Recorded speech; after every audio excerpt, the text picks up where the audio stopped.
Well, ahoy there, landlubbers, and welcome to the greatest, just recently returned from a voyage at sea, horror movie review podcast in all the known multiverse. Why, it's your absolute favorite show in the world. It's Dead and Lovely.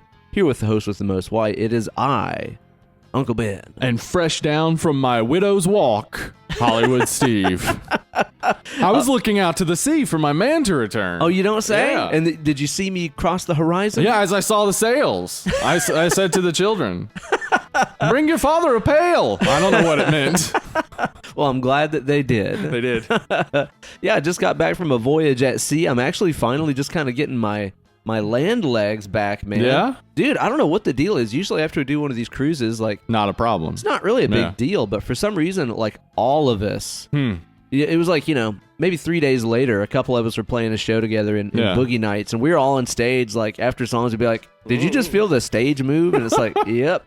So it probably took us all like 3 or 4 days for me to kind of like get back to normal. It actually was kind of a rocky boat. Yeah, actually. I was going to say, were you a little bit more rocked than usual? There was a little bit more rocking going on the high seas than usual this time. Yeah, playing aboard Shipwrecked 2020, which was a very good, big old fun time. Awesome. Playing with Andy Wood Trio, and it was the first time Skank Banger had been aboard Yeah. a boat. I'm going to tell you what, Skank Banger on a boat. Sounds like a recipe for a bad time, honestly. You know what? It's just an invitation for disease to spread, really. It was awesome, man. I bet. Yeah, it was a fucking blast. We got to play like the halftime show and stuff Oh, yeah? on the main stage, Awesome. which is really cool. Yeah, it was great, man. Saw a bunch of fans and stuff, which is always wonderful to see, and had ourselves a damn good time. Drank a lot of booze. I bet. I'm gonna tell you that. Drank a bet you lot did. of drinks on that boat, and also got to go to like Cozumel, which is great, and Key West. Cool. Dude, Key West is a shit. Is it? Yeah, you never been? No, I probably won't get a chance. It's a place you want to go to, Steve. Oh, I'll have to get there soon before it's underwater. That could be a problem. Yeah. It could potentially be an issue. Yeah, I haven't been to the Keys. I've been to South Florida and stuff as a child, and I remember it being beautiful. Yeah, But dude. like, I'd love to go. Yeah, man. Love to. Yeah, it was a great time. Hopefully, get to do it again next year because it is always a blast. Rocking on the high Hell yeah. seas. When are they gonna get that Pod Rocked tour going on? Pod Rocked, dude? That's Yeah. a great idea. All the hottest pods together. You're on a cruise, sun, waves, sitting and listening to a guy talk about a horror movie for 2 hours. No more fun. I mean, I would be okay with that. I would too. I would Honestly. sign up. Yeah. And you know what? Now that I'm back from the high seas, I am getting myself in that old gymnasium. Oh yeah. You are. My body is currently I heard about this. aching and sore. Oh man, that's the killer right there. No doubt, man. No doubt. You got any tips for I a guy? do. Because I got to I tell you do. what, like today was my, I think, fourth day in a gym ever in my entire life. Yeah, I understand. I don't know what I'm doing. You're probably doing fine. You're there. I get in there. You're doing more than most. I move my body around. That's yep. You punch a thing. Yeah. You pull a thing. You climb a thing. Do any of them things. Well, what I usually go in and do is I actually go in and lift the machines. Well, then you're doing fine. Is that a pretty if you good can move? do that, yeah, you're fine. Yeah. Yeah, I go in and I lay on my back and I bench press the exercise bike. It's very hard, man. Yeah, It's especially the extremely lady difficult. on it keeps screaming. Yeah, put me down. I mean, honestly, I read you posted on Facebook about this, and I read like most of everything everybody was saying, and it was like, I got agree. the impression from my fitness friends there is some very bad advice in there. There is a lot. That's what I was about to say. If you want less calories, don't eat food. Yeah, that's stupid. Okay. Here's the thing that you have. All right, just real quick about calories. You should eat fewer calories if you're trying to lose weight. I am. Or just expend more calories. Or that. Yeah, or both.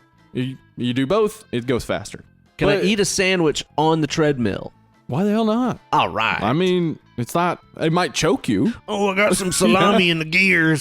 Sorry about that. So the thing is that it's about where your calories come from. Because somebody can eat 1,500 calories in a day and be like, why am I not losing weight? And it's like, well, you ate 5 pieces of chocolate cake. That was your 1,500 calories. Okay, Like, all right. yeah, you're not going to lose weight. Right, okay. You don't have to do what I did. You don't have to worry about your carbs quite as much. Because you're just looking to lose what? Like maybe 10, 20 pounds or something? Whatever it takes just to get slim and trim. Yeah.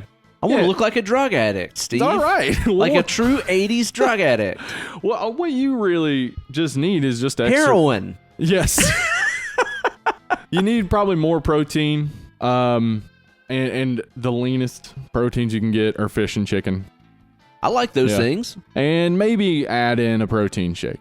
Maybe throw in a protein shake before or after you go to workout. Okay. What I would say, though, these are the things that I know do work for sure. Lower calories, but also higher protein. I doubt you're getting too many carbs. It's just one of those things where you eat pizza, you eat you know, noodles and stuff, and you're not fat. The people that have trouble with carbs, they eat those things and they get fat. You eat them, you don't. Well, that's the thing is, like, my entire life, I mean, I probably ate pasta or rice almost every meal my entire life. Like, even through college and stuff, and I weighed, like, $130. Yeah, carbs are good. They are good. I mean, eliminating carbs, going keto, is a way to go from a high weight to a lower weight quicker.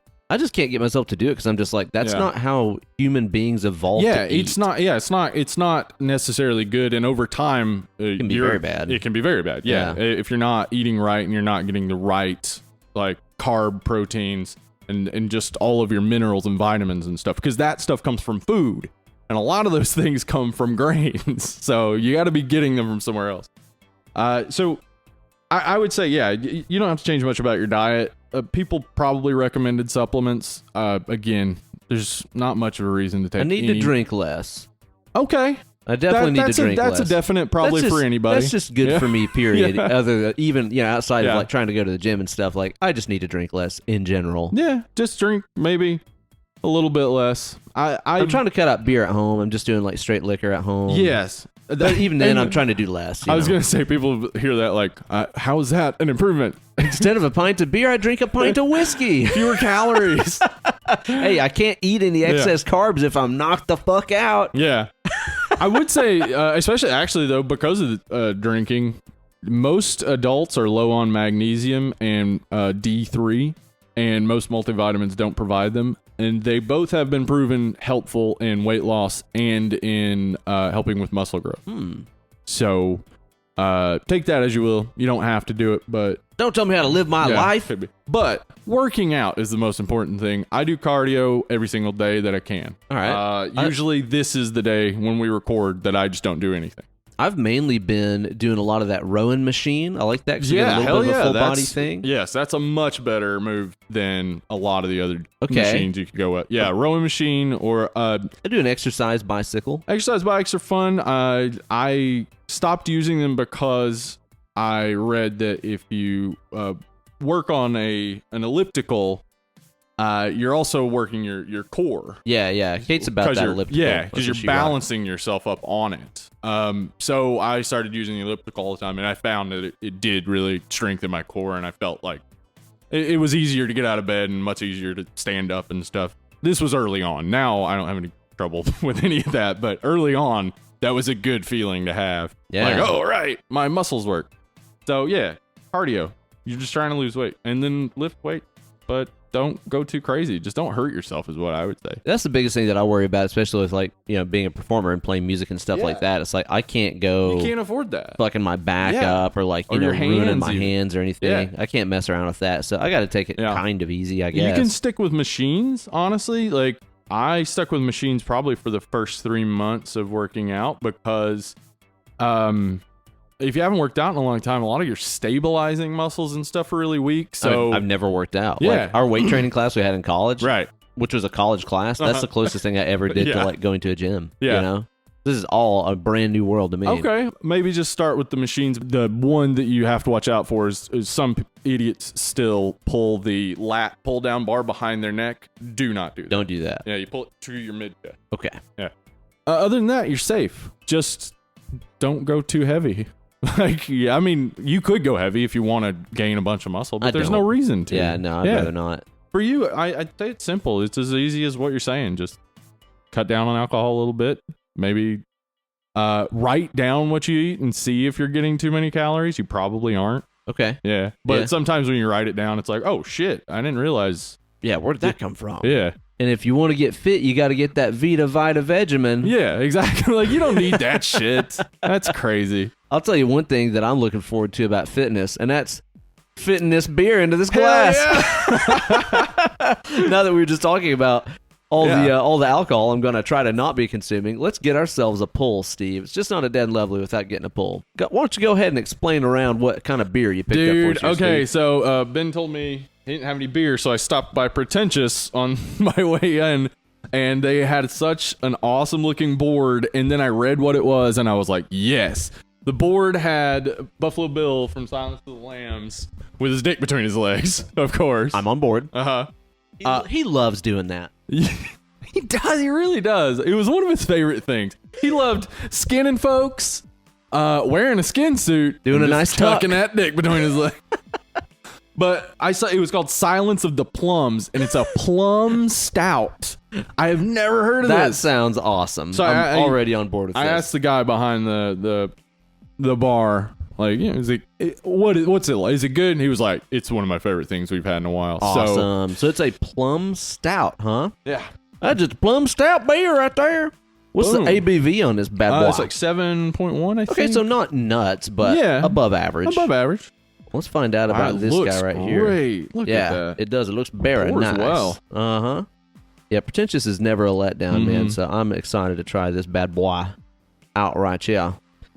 I'm also super stoked that my wife and her sister made it back from Asia alive and corona-free, man. That was a little bit of a, I don't know, like a Bourne moment, right? It where she's kinda like, was. I can't get out of the country. Yeah, exactly, man. We've got to steal the Declaration of Independence. Was that Jason Bourne? I think he did that, didn't he? He Pretty should. sure. What if they should that? have. What if they were like the next Bourne movie and they're showing the preview and it's like, we got to steal the Declaration wait. We know this of movie. Independence. This already happened. And then Nick Cage shows up as the villain.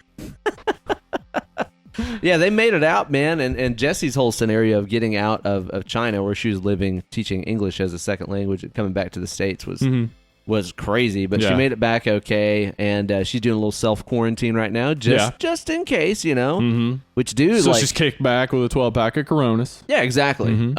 And you got to find someone with that Lyme disease, because you can't have Corona without a Lyme. She's just looking for deer ticks. You're like, come on, where's that Lyme disease? Come on now. Dude, I feel glad that she got back because, man, I don't know if you saw that thing where these people are stuck on this cruise ship for like 14 days. I did see this. Holy fucking shit. Yeah. And, dude, some of those staterooms in like the middle of the ship don't have windows. Yeah. And they're small. And you're locked in there for 14 days. Like, imagine you just went on a trip or went on your honeymoon and you're essentially in solitary confinement for 2 fucking weeks. Yeah. I would lose my mind. And you didn't do anything wrong, even. Also that. Yeah. Like, the idea of solitary confinement, other than keeping a dangerous prisoner away from other prisoners, is that they can think about what they did wrong. I guess so. Like, yeah, that's what I'm thinking about What in you here. did wrong is... I'm thinking about how I'm going to kill you when I get out. Right. Took the wrong vacation. Let's get a pull of this thing here and see what that's about. I'm looks excited. Very tasty. It looks mighty fine. Smells really nice. good. Yeah, it does. Smells a little bit malty. I'm having a little bit of sinus congestion and stuff going on, as you can surely tell by now.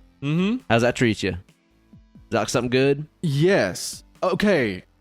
It is different.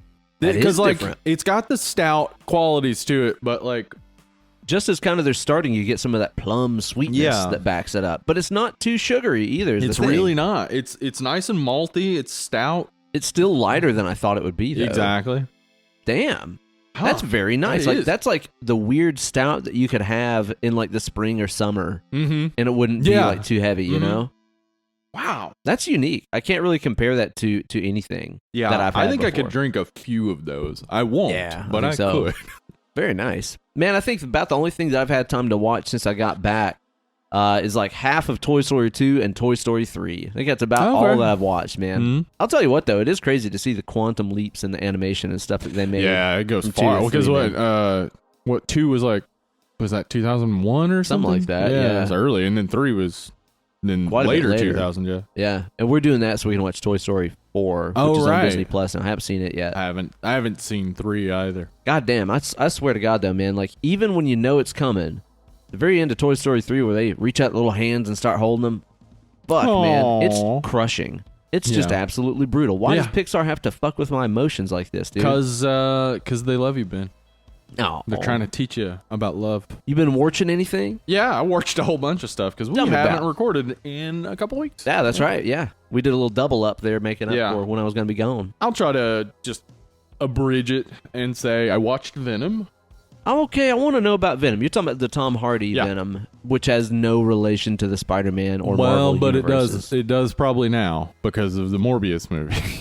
Oh, yeah, that's right. Because the Morbius movie seems to have the Vulture in it. So yeah, it's bad. I was really thinking it would be bad. It's bad. What's bad? What makes it bad? It's not terrible, but it's bad because it could have been better easily. Like what they seem to go for is all over the place in the Venom verse. Like, and they are also introducing him basically as a hero, which is not like there is a hero Venom, and that is Agent Venom. Okay, so how does a symbiote get to Earth?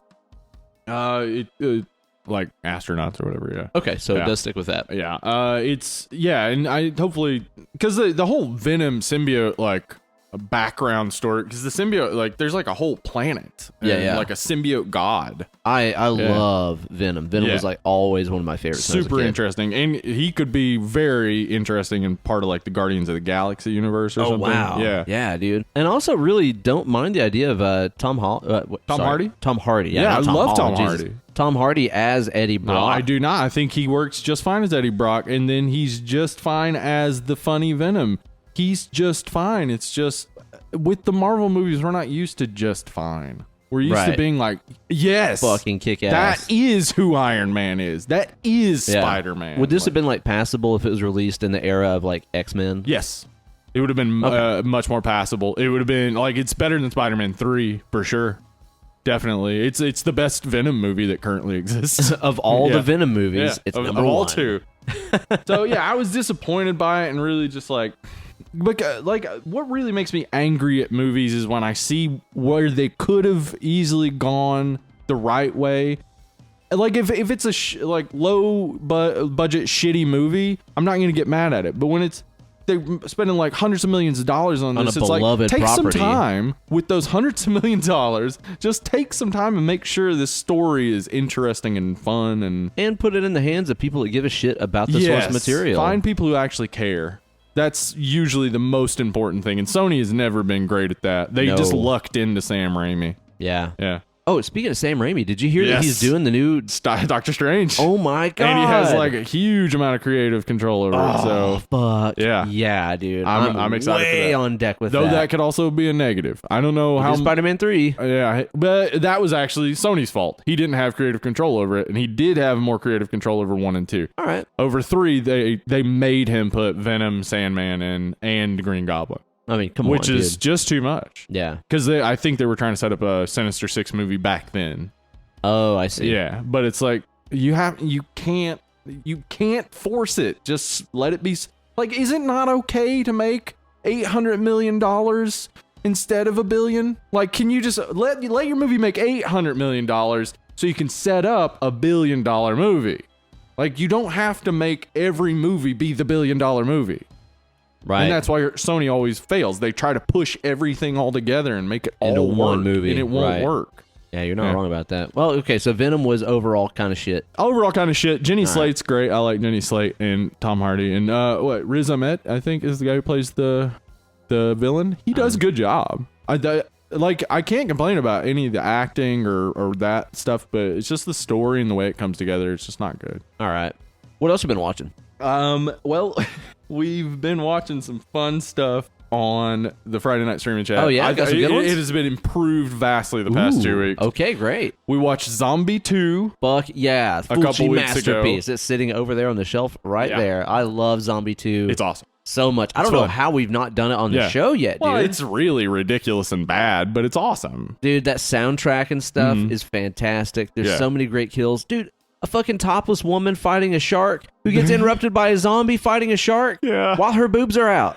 Yeah. 10 out of 10. Yeah. Except, like, you know, it's really bad, though. Yeah, but did you not hear all the stuff I just said? Awesome. I love it, man. It's a ridiculous movie. It has so many awesome moments to it. And the conquistadors. It's just so it's so boring a lot of the time too, though. There's like a lot of talk, and you know you don't want that in these giallo movies because they're all dubbed, and it's so annoying because you're like, that's not what she just said. She said something in Italian. Anyway, but Zombie 2. We'll eventually do it. Obviously, we've done the Of the Dead trilogy. We still have like Land of the Dead. We've done Return of the Living Dead, so we still got a few of those to go. Man, we got a lot of zombies movies out everywhere. There. Yeah. So we watched Zombie 2, and then we didn't watch another movie. Is that so? Fucking awesome. Yeah? We watched one movie, and we were like, that one was and good. Done. One and done. Quit while you're ahead. I like it. And then the next week, we watched this movie that Dave Bechet recommended. Well, he hadn't seen it. He just found it on YouTube, called Biotherapy, which is a J-horror from the early 80s. If it has the word bio in it, you can pretty much guarantee it's J-horror. Yeah. They love that shit, man. Yeah. Dude, it was weird as shit, but awesome. Really? Like, the gore effects were cool. The whole, like, plot behind it was this weird sci-fi-ish, like, craziness going on. And it was only 35 minutes. Now we're talking. Yeah. It was every beat of a bad movie, except they didn't waste time. And it made me realize, like, most of the bad movies we watched, if they cut it down to 30 minutes, I'd have been like, fine. That'd been fine. Yeah.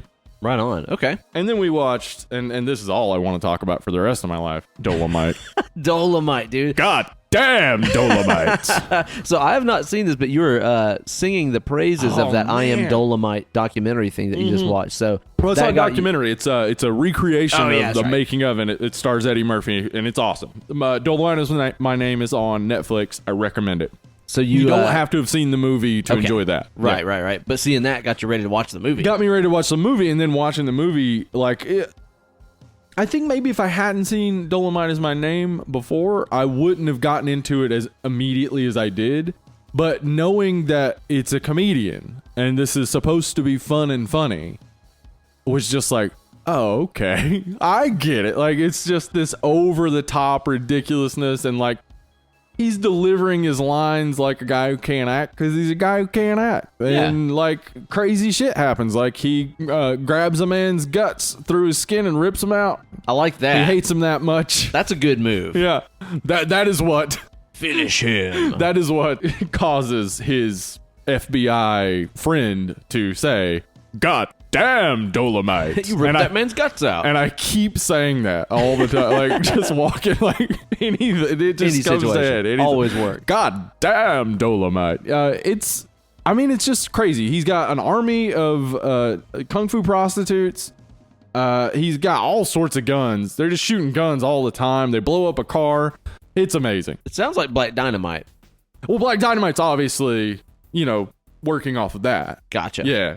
Blaxploitation films already existed before Dolomite, and so they were working off of that sort of rubric itself, but these are blaxploitation films made by all black cast. Everybody involved is black, basically, except the shooting crew. They got these kids from USC to come down to Compton and shoot it. But it's just like fun and funny, and was exactly what the black audience at the time wanted, because like they couldn't get distribution for it, and so basically Rudy Ray Moore was doing the roadshow version where you just take it places and like, here's my movie, let's show it, and they sold out and made their fucking money. And then people came along and were like, I think it was Dimension actually came along and was like, hey, we want to buy your movie. So he proved to them that there was enough money in black audiences to make movies that are specifically going toward them. Cool. Yeah. Well, it sounds like something I need to watch. It sounds ridiculous. Yeah, it's awesome. I definitely want to see that, man. Wait till you see the sex scene. It's... Oh, my God.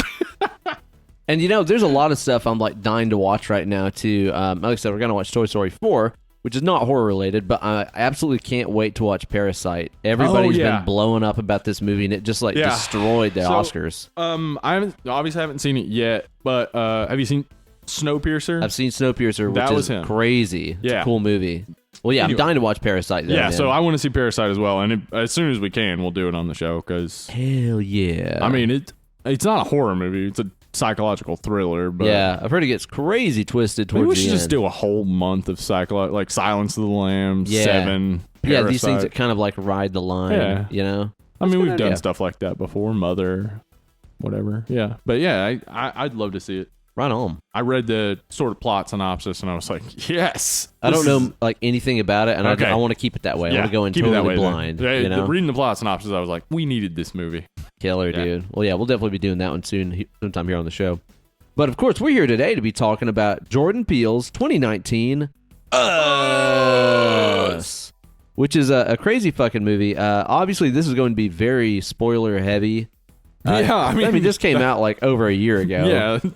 If you're listening to this episode and you don't want spoilers, go back to our mini-sode last year and listen to like the first 15 minutes. Yeah, we did a little spoiler-free section on there. The overall evaluation is, yes, see the movie. See the movie, yeah. Yeah, so if you're looking for our opinion on should you watch it or not, Yeah, watch yes, it. Mhm. you may leave the podcast Bye-bye. now. Everything from here on out is going to be very spoiler-heavy, so Yeah. don't let us ruin it for you. It's a really crazy movie. But the main sort of gist of this flick is that it revolves around cloning. They be cloning, Steve. They be cloning. They be cloning. I remember when they cloned that sheep Dolly. I remember when they did that. Yeah, Hello Yeah. Dolly. Yeah. People got real scared about that. Yeah, they're going to clone a bunch of people and they won't have souls. Maybe they Turns never out. had them to begin with. Mhm.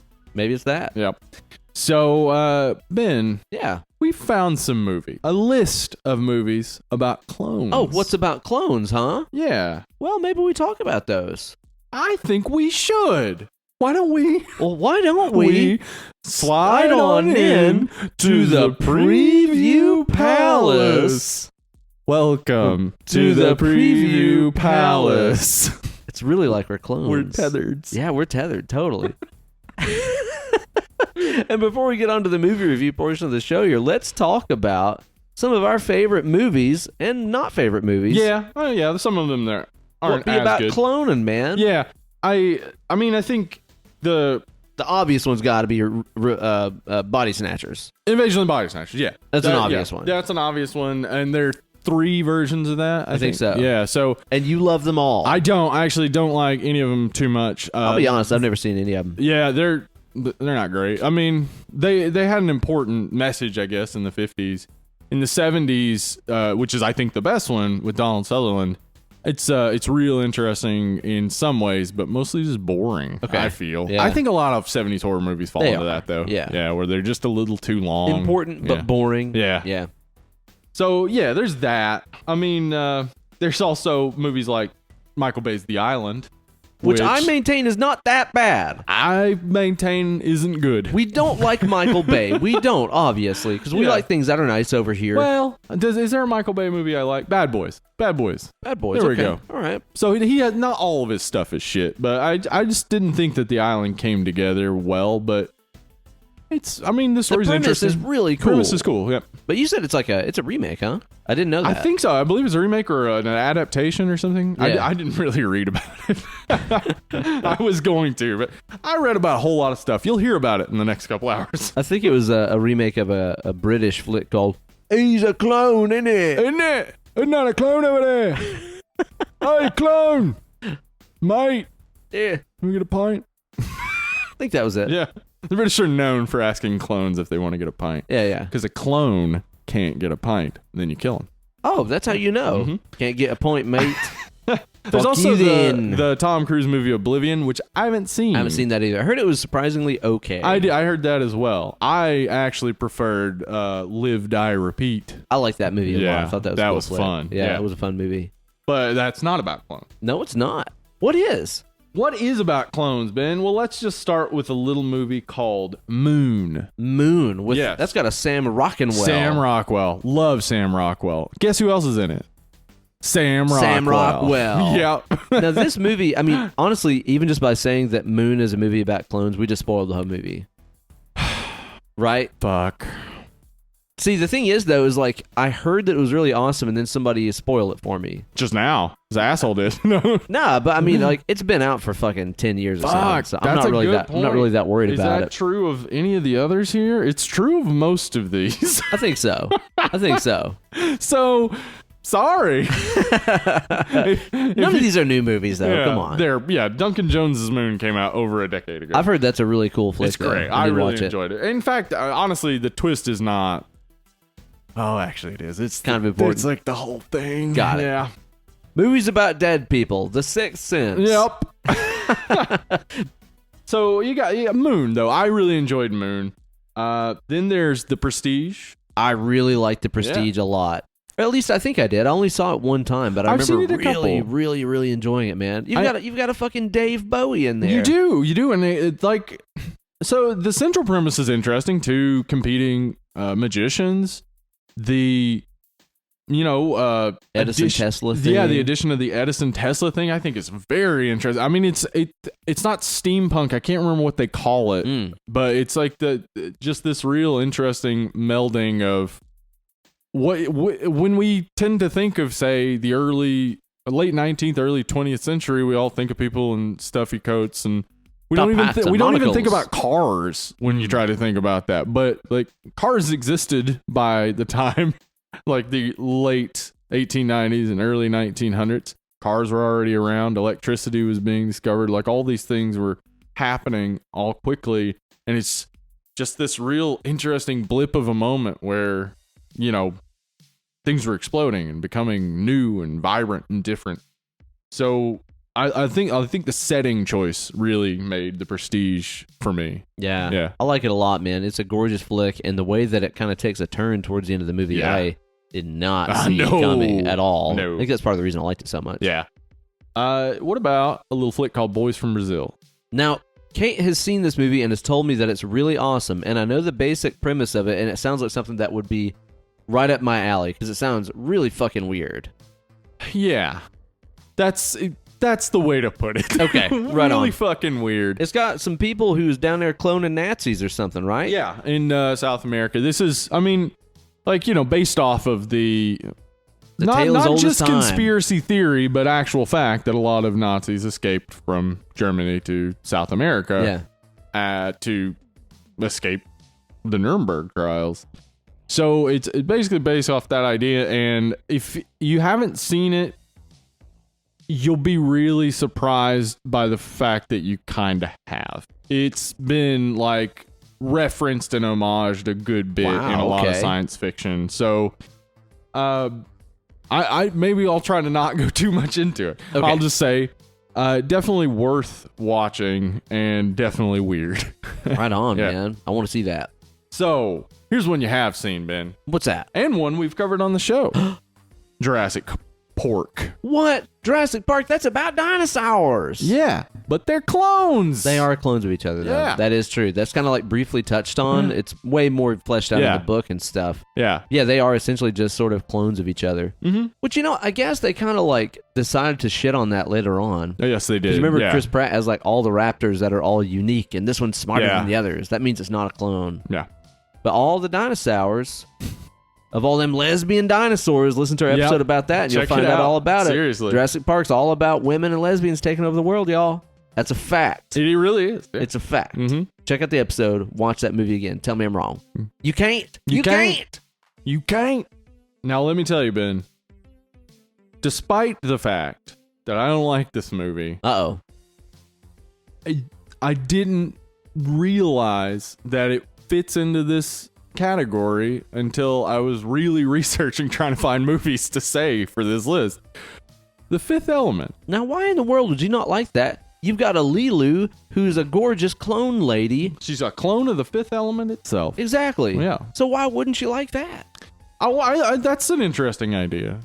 It just embarrasses to me. I don't know why. Like, I don't know how people watch it and don't get embarrassed. It's just like, it looks quite like easily. In every scene, everybody was like, what the fuck are we doing? Okay. Really now? All right.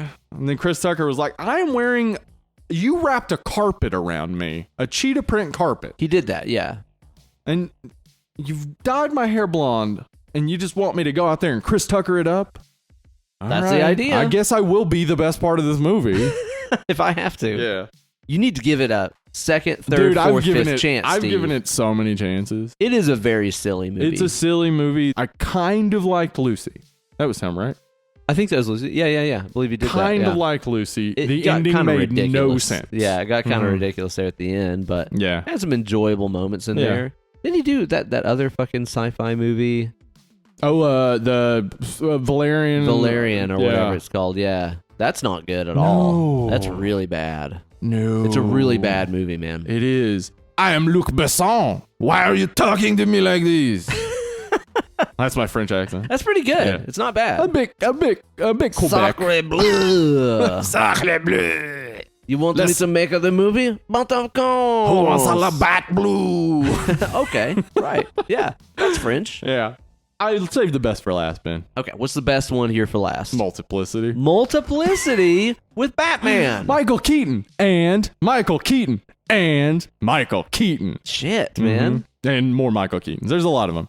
It's not that great. I just wanted to name it last because it is the cloniest of the movies. It might be. Yeah. It might be, man. It's the cloniest of them for sure. You know, we could have put a little bit of Army of Darkness on here. That's got some little ashes running around clones in there. of him. Yeah, I didn't even think about that. There's a couple in there. We could have just spent this whole time talking about the Spider-Man clone saga from the late 90s. Am I right? We could have. That wasn't good. Just talk about the Clone Wars. Oh, yeah, that's right. Plenty of those in there, too. Clones have we? War will they do? Or whatever. I don't know. That sounds like something. I think that was a line. I'm pretty sure it's in there.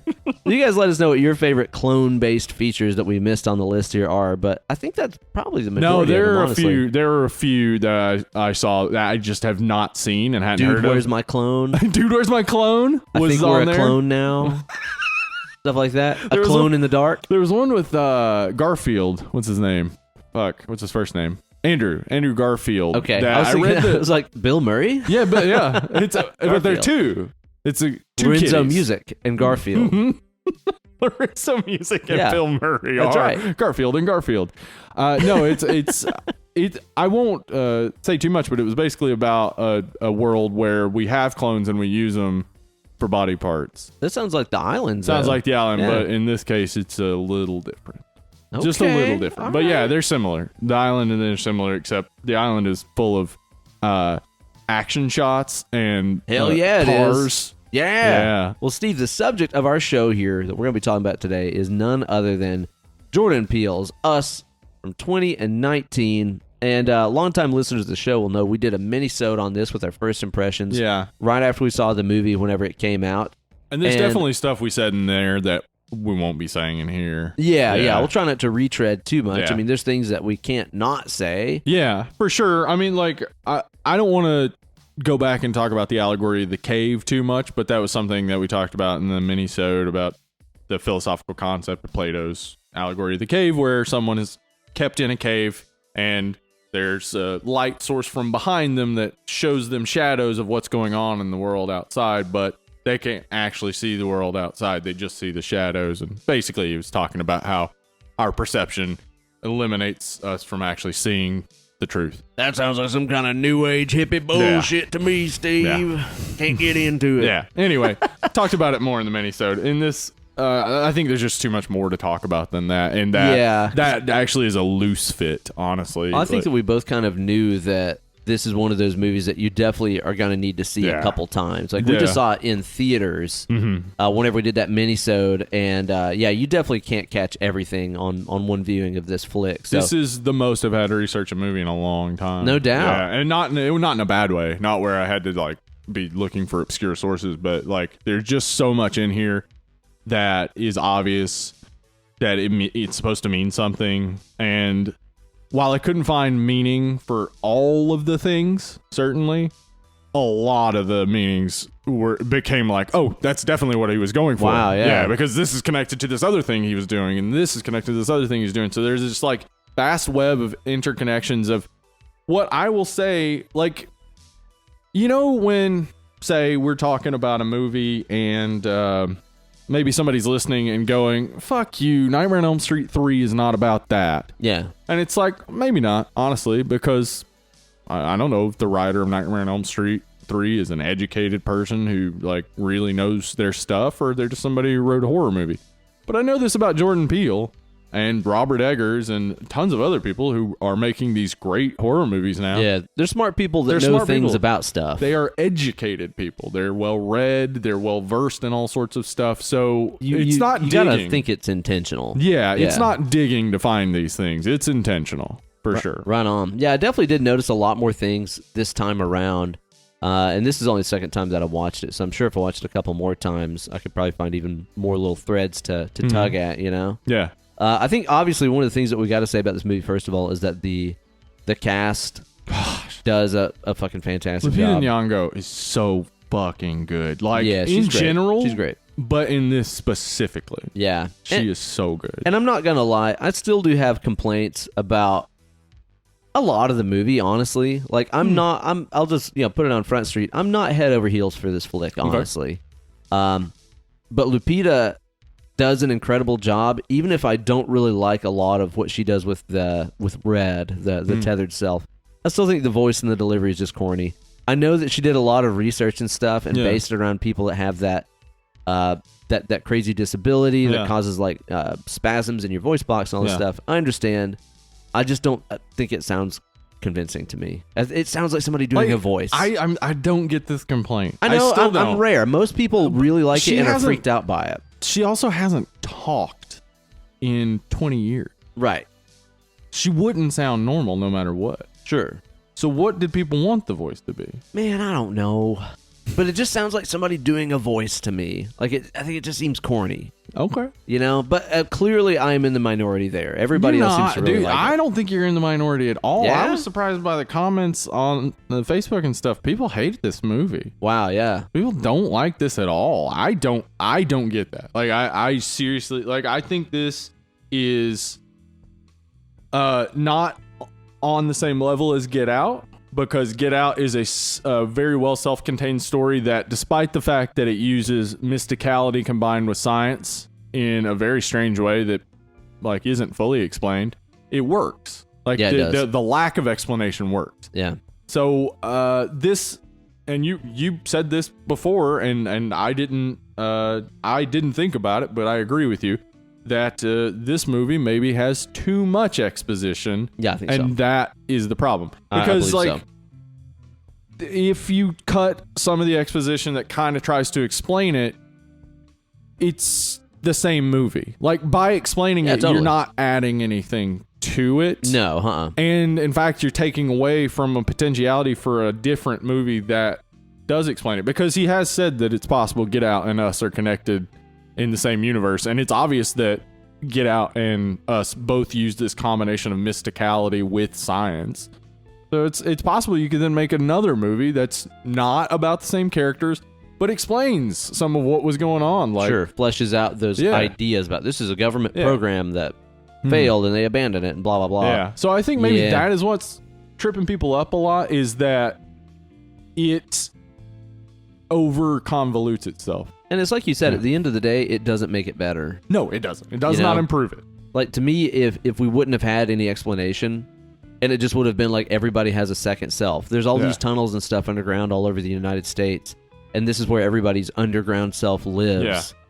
I would have been like, okay, that's fucking weird, cool. Yeah, it's weird, it's cool. It means there's some sort of duality in humanity. You're pointing towards all these, like, tensions between different groups and stuff. That's all you got to do. You don't have to tell me how they and why they exist, because if you do a little, then you need to do more. Exactly. Then you got to do a lot. Then you have to explain, like, who's feeding the rabbits and, like... Exactly, man. Exactly. Yeah, that's exactly where I'm at with this. Yeah. It just kind of, like, actually raises more questions. Whereas, I mean, I know if he would have let some of that stuff be unresolved, and like we're talking about, they're there because they're there. Yeah. I know a lot of people would have been, like, really upset about that. But then I think the movie is just so boldly and blatantly allegorical that you can make the logical leap and be like, oh, it doesn't really matter how they got there or who put them there. It's about the allegory of our second selves that we keep underground. You know? Then, less exposition is more there. Yeah. But then by putting it in as the government project, blah, blah, blah. Yeah. It turns out they didn't have souls. So they have like this, they have some technology that can detect souls. I guess. Yeah, like all of that is a little... Also means the soul is real? all of that is interesting to me. That's real interesting, but that's not what this movie needed. No, I don't think so. This either. movie could have a third a tethered connection between Get Out and Us, where you show this weird scientific program. It doesn't even have to be the Us program. It doesn't have to be like connected to Get Out. You just show like a scientist finding the existence of a soul and how it revolutionizes their science. I mean, apparently not much, because it looked like regular old 1986. So I guess it would imply that there's maybe this is the same world. This is a secret knowledge that the government has. I suppose. Yeah. But again, like all of that stuff is not even important to the story at all. No. Like you don't need to get into it, because the inherent fright, or at least that I felt when that little girl's in the mirror, like the mirror maze in the beginning, when sees the back of her own head. Yeah, and sees the back of her own. The fright that I felt in that moment is so perfect. I don't care where the doppelganger came from. Where's the clone from? It doesn't make it scary to me. Yeah, it's based off slightly, not entirely, but Jordan Peele kind of got the inspiration from an episode of what's it called? Fuck. Twilight Zone? Twilight Zone. Yeah. Twilight Zone called Mirror Image, and I watched that. I don't know that. It's a good one. In fact, check Twilight Zone out sometime. It's on Hulu. I used to watch the old school ones on like reruns on like early Sci-Fi Channel when I was a kid, but I don't remember much about it. Yeah, obviously they all follow the same beats. They'll get mixed up in your head. Yeah. Some of them are a little more exceptional than others. I think this is one that's more exceptional, perhaps. It's called Mirror Image, and basically it's a woman. Starts with a woman walking up to a desk at a bus depot and asking when the bus will be there, and this man just irritatedly answering her, and then her, basically calling out his irritation and him being like, "You were just up here 10 minutes ago." And that sort of starts off the what? And then later, like, she sees herself, like, in the mirror, like, sees herself sitting on a bench behind herself, and it has almost the same exact effect as that, like her seeing her own back of her head, where it's just so chilling. And I don't remember having that cow lick. This is disturbing. Oh, am I losing my hair? Oh shit. So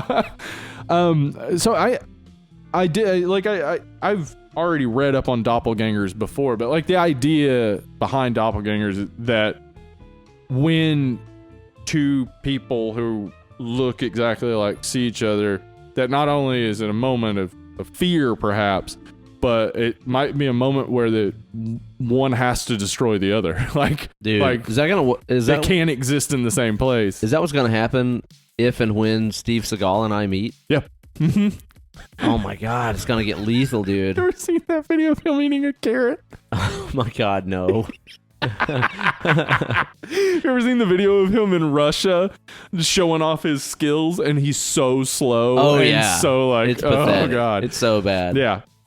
Anyway, so the idea though of doppelganger, like, yeah, because you're like, I'm the real one. I have to live. And it was always this like real big mystery, and I get it now. Like, when I think about it, I get in 1950, if you saw someone who looked exactly like you, it seems like that is so outrageous. You would never have heard of something like, people maybe saw people who look kind of like them or close enough like them. You see somebody who looks exactly like you. You can't do what people do today, which is take a picture and post it on Instagram, and everybody goes, "Yeah, you guys do look exactly alike." Wow. And then the world's like, "Yeah, it's not that weird." Like, back in the day, it was that weird, because who would you ask? You ask around your town. They're like, "No, I've never seen anyone who looks exactly like me, because there's no one who looks exactly like me. It's impossible." But with the invention of the World Wide Web, we now see each other all over. There's 7 billion of us. You're most likely, if you don't have one currently living, throughout history, somebody has looked exactly like you. Right. Or as close enough like you that most people couldn't tell different. Every time somebody posts a picture of that, like, there's that meme that goes around of, like, handsome guy at metal concert, and he's, like, leaning over the railing and pointing. Mm-hmm. I get tagged, like, by 9 different people being like, "Dude, is this you? Nope. Is this you? Some other dude. Just some other guy." Yeah. Yep. But it's like, it's less of a big deal now. Like, So like the Twilight Zone episode just deals with that tension of like, what would it be like? This has to go further than that, because now seeing someone who looks exactly like you is not such a big deal. Well, this isn't really just about seeing someone who's exactly like you. It's about seeing someone who looks like you but is the opposite of you. Yes. And we'll get into that as we go along as well. It's a mirror image. Yes, a mirror. Yeah. Very much so. Yeah. I think that the mirroring and the exact opposite element is really what we're gonna get down to when we're talking about what this movie is about. Yeah, for sure. Because like those are the main issues at hand of just who are we as a people. Right. I mean, it's called Us. It's about us. Like, and you know what what really stuck out to me as a central component of that mirroring and those opposites and stuff, this time around whenever I watched it, have you thought about what a central figure Michael Jackson is to all of that? Yeah. Because whenever you watch this, you're like, yeah, there's a Michael Jackson element. There's a Thriller t-shirt. Also, their suits look like the red jumpsuit with the one glove. They wear the glove. And they kind of got the flood pants, like the pants come up just above the ankles and stuff. But also, too, Michael Jackson as an embodiment of someone who looked African American and later on was white. Yeah. His hair used to be... He was two completely different people. Two completely different, but the same people. person. Yeah, exactly. Yeah. He used to have a curly afro. Then his hair was straightened and greasy and thin. And well, he was at one point looking at the man in the mirror and asking him to change his ways. Yeah, that's a good point. Which pretty much is this, like, the tenet, or the like central theme of this is the man in the mirror is the problem. Like, the mirror image of you that frightens you, it's frightening you because you know that those things are inside of you as well. You just choose to repress them. Well, and that's the thing too that I think is also such a parallel with this movie, because even if you think about, again, Michael Jackson, he was born into being a black kid, a black family and stuff like this, and then later in his life tried to escape that and become a white guy. Well, essentially. he wanted to be everything that America wanted him to be, or the world. Sorry, the world. Right, he was the world's pop star, right? Like, to the extent of changing his face drastically through plastic surgery and dyeing his skin, bleaching his skin, and all this sort of thing. And I think in a lot of ways that even mirrors the way that the character of Addie changes throughout the movie too, where she was born into this underground prison world and then tried to escape it and act like she never came from that. Yeah. And lead this upper class, literally upper crust civilization life. I think that her life and Michael Jackson's even mirror each other in a lot of ways. Does that make sense? A lot of similarity there. Yeah, for sure. It just kind of stood out to me more this time. Yeah. Oh, and I mean, Michael went from terrible and horrible abuse to being one of the most powerful men in the world. Like, and according to some, becoming the abuser. Yeah. So yeah, I see what you're saying. I think that's definitely in there, and like, yeah, I didn't even see. This is the point I was gonna make about all the shit I'm gonna talk about later, and eventually just say like, I could have researched this for another 2 weeks and still not been at a point where I could connect all the dots that Jordan Peele is connecting here. Yeah, which means that one, what we already know, Jordan Peele's super smart. He's a genius. Yeah, like, you can't be that funny and not be highly intelligent. Yeah, he's a genius. I watched all the Key and Peele Halloween episodes. Nice. And like those guys are just too fucking smart. Too fucking funny at times. Man. Like they just saw shit that we weren't seeing a little ahead of us. I watched the Inner City Hogwarts one recently. Yeah, it was Holy awesome. Fuck, it's so funny, man. I actually did watch that too, and the part where I never thought about this, the part where he's talking about the kid who got changed into a cat, but they can't afford to change him back, but he's petting the cat, and then he's like, "We don't normally touch the students unless they're cats." And I was just thinking, like, in Hogwarts, like, there would be cats running around all the time. And you would want to, like, pet the cat. I guess What if it's McGonagall? That's up, dude. I mean, go back and listen to our Azkaban episode to learn about the weird, freaky lives of the Animagus. Because a kid could just essentially be walking around as a cat being like, look at my butthole. Look at my butthole. Look at it. Yeah, pick me up. He talks like that. It's a very real possibility. Even though he's British. Yeah, it's okay.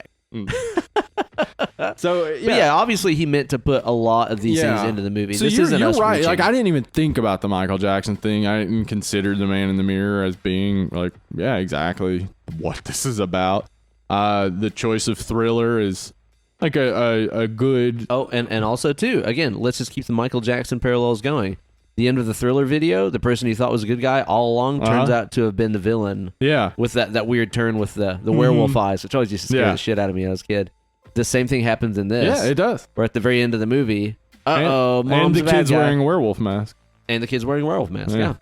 So it it's just goes all through the there. whole thing. It's all there for sure. And that's definite. I would say the fact you can tell who Red is because she always has something red. Like before what's her name? Her actual name. Adelaide. Adelaide, yeah. Yeah, before Adelaide, who was the ground person, now tethered person, before she shows up in her red, we keep seeing Red with like the red candy apple, the red on the Thriller shirt. She's eating strawberries. Like, there's all these indications over and over for a second viewing through that this is Red. Wow. Yeah. And then we were pointing out, too, before we started recording, that like later on in the movie, as the attacks and stuff are getting more severe, like she's getting more and more blood on her white shirt, which is turning her red. Turning her more and more red, yeah. So by the end, her shirt is like basically completely red with blood, and her hands are covered in blood. And yeah. So there's a lot going on with just every small thing. I want to talk about the names.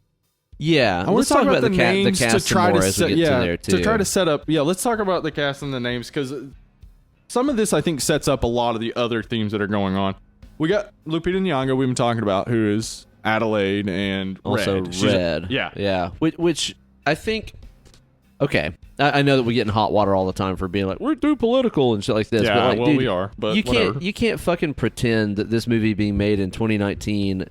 And this entire faction of people that rose up and took over the nation that were in red, the color of Republicans. Yeah. You can't tell me that's not intentional, it's definite. Y'all. It's absolutely intentional. But that's like one of the more surface readings of this. Like, yeah, I think so, that's too. one of the, like, I would think probably most people that saw the movie kind of went away with a little bit of that.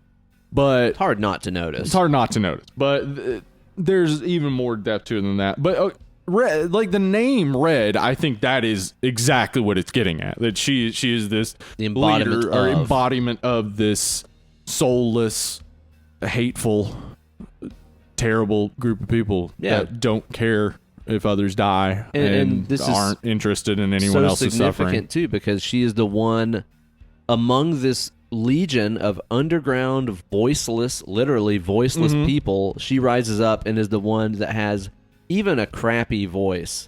Like, not even a full-blown charismatic that's voice. why I think the voice is important, because she is the voice. True. And her voice being bad and being like this, like grating, and like Donald Trump. When Trump talks, I can't imagine who listens and goes, I like hearing him speak. Yeah, really, no shit. Yeah, but the fact is that even just the slightest, most barely held together voice is enough to unite all of these people. I think it's extremely fucking significant. So you can't deny the political slant of this movie. And we talked about that a good bit in the mini-sode. If you want. Does that mean, like, if you're like a hardcore Trump fan, do you watch this movie and you're like, hell yeah, they won? Like, is this a happy movie for you? No, because there are black people that are that's involved. Right. Oh, shit. Yeah. So they're like, hope there's a sequel where they, let a white one run the show. All right, so but yeah, that is why she's called Red. Here's why she's called Adelaide, and there's no way Jordan Peele can deny this. I think he takes the name Adelaide from Nell Carter's "Give Me a Break." What? "Give Me a Break" was a show that was on NBC in the early to mid '80s. It had a character named Dr. Adelaide Addie Wilson. Which, just so you know, family's name is. They're the Wilsons. I know. Wilson. Yeah. What the fuck? And this is a comedy. The character was, though, and this is crazy. Like, if you read the character description, it is so specific. Like, she has a PhD and she runs the Department of Graduate Studies for History, English, and all this other stuff. And it's like, this is a character that's supposed to represent a smart, educated, successful black woman. In the mid-'80s. Yeah. Somebody who's probably crawled their way up. Yeah, exactly. So giving her this name is just trying to indicate to this character. Now, that's not like all these others. That's not a reach to me at all. No, yeah, because it's the exact same name and she has the same like nickname. But all these others are a little bit more like obscure. Some of them are pretty obscure. Some of them I think I have an idea about, but some of them are a little like, okay. That's just like overt. So, like, Gabriel and Abraham, they're both biblical names. Gabriel is an angel. Abraham, the basically father of nations. Judaism. Yeah, which that could be used to symbolize that, he was going to come up to the surface and repopulate the Yes, the earth. Exactly. He's the high father. And then, Gabe on earth is just, Gabriel means God is my strength, but in some ways, I think it, is supposed to represent him as he's not called Gabriel. He's called Gabe, the short form, and that would just be strength. Like, he's represented by being big. He's a huge dude. The Winston Duke. Winston Duke. That's the name I was looking for. Yeah, that guy's gigantic. Yeah, dude. And I love his corny fucking dad character so much. That's the thing. He's so good at being a dad. And then the other guy is named Abraham. Like, he's named High Father. But what we know about Abraham is he was crazy and almost sacrificed one of his sons. Right. He's Old Testament. He's Old Testament. Gabriel over here is just this sweet, stupid dad. He's like, just, does dad shit. Like, wake up the kids real loudly. Because you woke him up when you were a baby. So now he's getting his revenge. Yeah. Show up with the boat, just honking the horn. All his corny dad shit. Yeah, all his corny dad stuff is great. Y'all spoiled. Y'all spoiled. I love that, dude. That one's a great one. I'm totally saving that, man. He reminds me so much of my friend John, man. John is the best, so he reminds me of him. Okay, so Zora is... the daughter. The daughter. Yeah, the daughter, Zora, she's like the track star, etc. I think she's obviously named after Zora Neale Hurston, because Zora Neale Hurston attended Howard, which is Gabe's alma he wears mater. that on a sweatshirt the whole fucking time. Yeah, though Zora also means dawn, and a lot of what you'll see in the names is that the Umbre positive means side. shadow. Yeah, Umbre means shadow. Zora means dawn in Slavic language, or early Islamic languages. So yeah, a lot of what you'll see is that a light reference and a dark reference. Okay, makes sense. So with Jason, and also too, by the way, she does a great job. Oh yeah, she's amazing, especially as her tethered version. Like, she does so well with that just creepy face. Like, yeah, very stoic. Jason, I wanted to believe, because it's Jason and Pluto, that it was probably Jason and the Argonauts, but I looked through everything about Jason and the Argonauts. There's no connection with Pluto. I couldn't really find a good connection. And then it was like, oh, he's fucking Jason Voorhees. He wears a mask all the time. And his mom is the bad one. Yeah. Right, exactly. Mm-hmm. Yeah, the Jason thing seems pretty obvious when you look at it that way. Yeah. The Pluto thing... that one's a little bit tougher. I mean, Pluto, ruler of the underworld... you got that. So here's the thing. If you look at it from the very scholarly, mythological perspective, you're like, okay, he's ruler of the underworld. This kid's a demon, whatever. Yeah. Pluto's a dog, though, in Disney universe, and this kid acts like a dog the whole movie. That's probably it, because I couldn't find a good connection with Pluto. Like, he scampers around on all fours. Yeah, he does. Mom pets him on the head. Uh-huh. He's a dog. Yeah, okay. So. Yeah, I think maybe Jason... I think maybe the that. character of Jason is that simple, and that's a good thing. We'll talk about later the connection between Jason and Pluto and why he seems to still be able to control his... Now, their connection to me is interesting, though, between Jason and Pluto, because it doesn't seem like Pluto wants to overtly, like, murder Jason. No. Like, the other ones all seem to have insidious means in fact, for their he true and Pluto selves. seem to have similar interests. Yeah. Mm-hmm. Yeah. I'll just go ahead and say why I think that is. I've seen a lot of people say this is like a plot hole and it makes no sense, but I think it makes perfect sense. Jason is young. When you're young, you have not decided who you are. Okay. In this movie, Fair enough. its central tension is that we decide who we are, but we can't throw away who we're saying we're not. Mm-hmm. Because if you had to make the decision to be this person, that means you also felt the other way. So as you become an adult, as you grow into your teens and become this person, you're deciding who you're going to be. Jason hasn't gotten to that point yet. That's fair enough. So he and Pluto are extremely similar and still seemingly connected. He can still seem to control Pluto just by doing mirroring. They're a lot more mirrored, than the other ones are. And I think maybe like it also has to do with their connection by the fact that he is the child of Red, and that means they're both half-bloods, I guess. Yeah.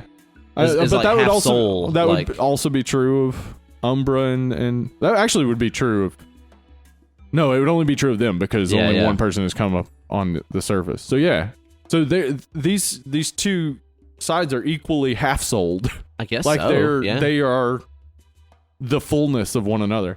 So Jason just doesn't. He's not a person. He's not a full character yet because he's a kid. Yeah. And of course, Jason wears the werewolf mask, and Pluto wears the white kind of containment mask. Yeah, that's for people who've suffered from terrible burns and things. But he's got like the scary face underneath. He does, but he also smiles. Yeah, I gotta say, the scary face underneath. Not that scary. I didn't think it looked good. I thought it looked really? like kind of it kind of looked like crappy silly putty on his face. Yeah. Like there's a clear line of like where the prosthetic started. Yeah. And then where his actual face started, Yeah. And also too, it didn't turn out to be relevant with anything. Because it's like you said, he smiled and stuff. It's not like it made him silent or anything like that. I think though the smile that at that point is more about what he knows. Like who he knows Jason is and what he knows about the mom, and the smile I think maybe conveying something to Jason. I think this is where Jason start to get some of his idea that like things aren't exactly right. Of course his smile is indicating that he's gonna light the car on fire. Yeah. But like it seemed to be like he was also conveying something like I know who you are. But here's what I'm trying to get from that, though, is that it seems like all of these other characters in the movie, like let's say, for example, Kitty. Yeah. What's her name? Kate. Lizzie Moss. Elizabeth Moss, yeah. Her doppelganger has these like cuts all over her face. Yeah. Because she got like plastic surgery on the above world. Yeah, so she had to get plastic surgery in the below world. And like scissor her face, I guess. Yeah. So what happened in the above world to Jason that melted Pluto's face? Is it just because like Jason has like a potty mouth and he's talking about kiss my anus and stuff like this? It's like his mouth is foul, therefore Pluto's mouth is literally fouled up. Like what happened there? I don't get it. Well, you have to assume that igniter that Jason is constantly trying to get to ignite. Okay, all right. And it's not igniting. He is playing with fire all the time. That it does ignite down below. Okay. Maybe. And maybe that's what like melted his face, I guess. But there does seem to be an interest in fire. So, I suppose so. Yeah. All right. But of course that's an interest I think every kid has. Like you see like the first time you watch a fire, you're just like, wow, so just that stuff doesn't exist anymore, huh? Yeah, yeah. And then you get a boner and then you kill some animals and wet the bed. Right? We all did That's that. everybody, right? Uh-huh. I got a boner, then killed animals. Ah, yeah. But then I started fire. And then wet the bed. Then I peed all over my bed. All over the bed. And I was like, Mom, I'm a serial killer. So, anyway, that's Jason and Pluto. Let's talk about Tim Heidecker in here. Yeah, dude, Tim from fucking Tim and Eric. Tim Heidecker shows up. And, I mean, he's great. He does, like... It's almost like a character you would see in a Tim and Eric sketch, where everything around him would be even more ridiculous, and like he would just be making his stupid jokes, but like thinking he's really funny. Yeah. So he's playing a very Tim character, but he's very intimidating when he's the tethered character. Yeah, he's he a gets tall dude. pretty menacing. Yeah. Later on. Yeah, he's a big. I mean, Winston Duke's a big dude, and Tim Heidecker's like seems to be towering over him when he's like coming into the boat. Yeah, yeah. It's really, really good. Anyway, His tether's name is interesting. His tether's name is interesting. I thought this Josh seemed... doesn't really mean much anyway. I mean, it means Yahweh is salvation. But Tex... I thought this was a pointless reference until you explained this to me. I'll tell you what. This immediately stood out to me. Anytime I hear Tex, I think Tex Watson, because I had an obsession with the Manson murders as a teenager. Tex Watson was the ringleader of the Tate and LaBianca murders, in which he took 3 women into other people's homes and killed everyone there. Which is exactly kind of what happens. What this tether does. He brings 3 women into the home and they kill everyone there. That's very on the nose. It is. And yet I still didn't catch it. That's exactly the point. It's not on the nose because it's not that obvious. But then when Good Vibrations comes on, it's even further. Because they lived with Brian Wilson for like a couple days or something until Manson he kicked and Brian them out. wrote some songs and stuff together and stuff. That to me, like while we were watching the movie last night, I was like, I think this is kind of lame having this happy-go-lucky Beach Boys song playing during this. But now that it's there to reinforce the text thing even more, I'm like, okay, that's actually a pretty sick choice. So that's cool. Lizzie Moss, who as I said before, was at one time my second favorite Scientologist, but when I said Beck was my favorite Scientologist, the next week apparently. He said he's not a Scientologist. Yeah. So Elizabeth Moss, you're my favorite Scientologist. Stop it. Also, get away from it. Yeah. It's fucking stupid. It's crazy. Okay, so hers is both easy and difficult. Yes, okay. Kitty on the surface. Kitty and Dahlia. Dahlia seems obvious, but let me connect the two. Kitty, I believe, is Kitty Genovese, the woman who was killed in New York City while she was shouting for help, and nobody came to help her, and people supposedly didn't do anything. And it's like in the Boondock Saints. Do they talk about that? Yeah, they do. Yeah. They do, yeah. Your favorite movie, I just don't remember that movie that well. It's your favorite movie. Anyway, Kitty Genovese, she was murdered, and it was supposedly this obvious, like, clear that the people in the city don't care about each other, and they became this psychological phenomenon called the bystander effect, where people are less likely to do anything when something's happening. People don't step up to actually do something.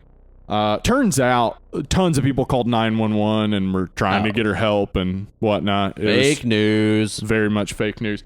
But anyway, there's obviously this connection to it where basically a woman is screaming out for help and no one's helping her. And then the Black Dahlia, which is another woman who was put on display for everyone to see, left dead in the middle of, where was it in LA? It's like, well, South Central, not even that far down, I don't think. She got some cuts on her face too. And she had some cuts on her face. So the Dahlia part there makes sense, right? But what I think both of these things are women who were seemingly killed and displayed like a doll. Okay, yeah. And that's kind of how she has that kept woman kind of that's kind of how Kitty is she is this sort of kept woman. And also you think of a kitty as a house pet, right? And so on. Yeah. So like there's a lot going on with that, and I really love Elizabeth Moss's performance. I mean, she's good. She's good in everything. Yeah, she's a fantastic actress. For the twins, their actual names are Becca and Lindsay, which I think are just supposed to be white girl names for sure. Yeah. And then their names are Io and Nyx, which are both mythological names. They're both moons. Io is a moon, I believe, of Jupiter, and Nyx is a moon of Pluto. Io is connected to the moon. The Io in the mythology is connected to the moon some, but mostly her story is just a sad story of Zeus raping her. Nyx is the primordial goddess of the night. So both of these are, again, pointing to nighttime things. Darkness. Yeah. So I couldn't really find much with all the other tether names. Like some of it, there's like one person who is named Nancy, and her tether is Sid. There's a character named Danny, and his underworld person is Tony. So it's an obvious reference to The Shining. Yeah, there's a lot of Shining references in here for sure. There's one that I was just absolutely floored by, could not figure out in the least bit. Troy, I don't know who that is. He's probably just some guy who gets killed at the boardwalk or whatever. And his tethered name is Brand. And then I remembered that Troy is a character in a Key and Peele sketch, and there's also a sketch where they brand each other, and I think maybe it's just like inside reference. Yeah, inside reference. Oh. Like, these are my two favorite sketches, maybe. Because the Troy sketch is the high on Hypotenuse one, which is hilarious. I don't know if you've seen that one. I don't know if I've seen that one. Oh, okay. Well, check it out. So yeah, there's just a bunch of interesting references there, but mostly they don't seem to have much meaning except for the central core people. They seem to all have like some meanings to their names. Yeah. But I found interesting too that the dad's name, the dad of the little girl version of Adelaide. Right. Yeah, his name is Wyland, like in Aliens. Oh, yeah, like Wayland Yutani. Yeah, and then the mom's name is Eartha, like Eartha Kitt. So yeah, that's cool. It was cool. Man, those two were the most unsettling upper crust, lower crust performances for me. Yeah. Like that scene where she's like having the flashbacks where she was, above ground. Her dad was like giving her that T-shirt. Yeah. And then below ground, like his face looked fucked up. Yeah, like, and he just like hands her the shirt. Yeah, and the shirt. Did you notice the shirt? I didn't notice this the first time. The shirt doesn't say anything. No. It's just the general really colors and pattern that, of the Thriller shirt. Yeah. It reminds me of like what your dreams or like your memories must look like in your head, where it's just kind of like a vague picture of the Thriller T-shirt. Yeah. I really like that a lot. So that it's cool like detail. they're experiencing the world in a dream state. Yeah, right? And, it's really cool. And like, can you imagine if you were thrown into that? It's like throwing a sane person into an insane asylum. Right. Like, they're going to become insane. Yeah. Yeah. I can't imagine that for a little girl being put into that. Seeing these people that look exactly like your parents, but aren't your parents. Yeah, that's the thing is like the real horror of this movie lies in the fact that, Red, who is the real Adelaide, had lived. I mean, how old do you think she was? Maybe 7 or 8, something like that. Yeah, I think she was like 6, 7, maybe. I mean, that's enough to where you start becoming aware of the world and your family and other humans and things stick. Yeah. So like, and then being thrown in that. Like, that is the true horror of all of this stuff. You can say that, like, the scariest thing is that there's these people that live these idyllic lives, and then these imposters show up. Yeah.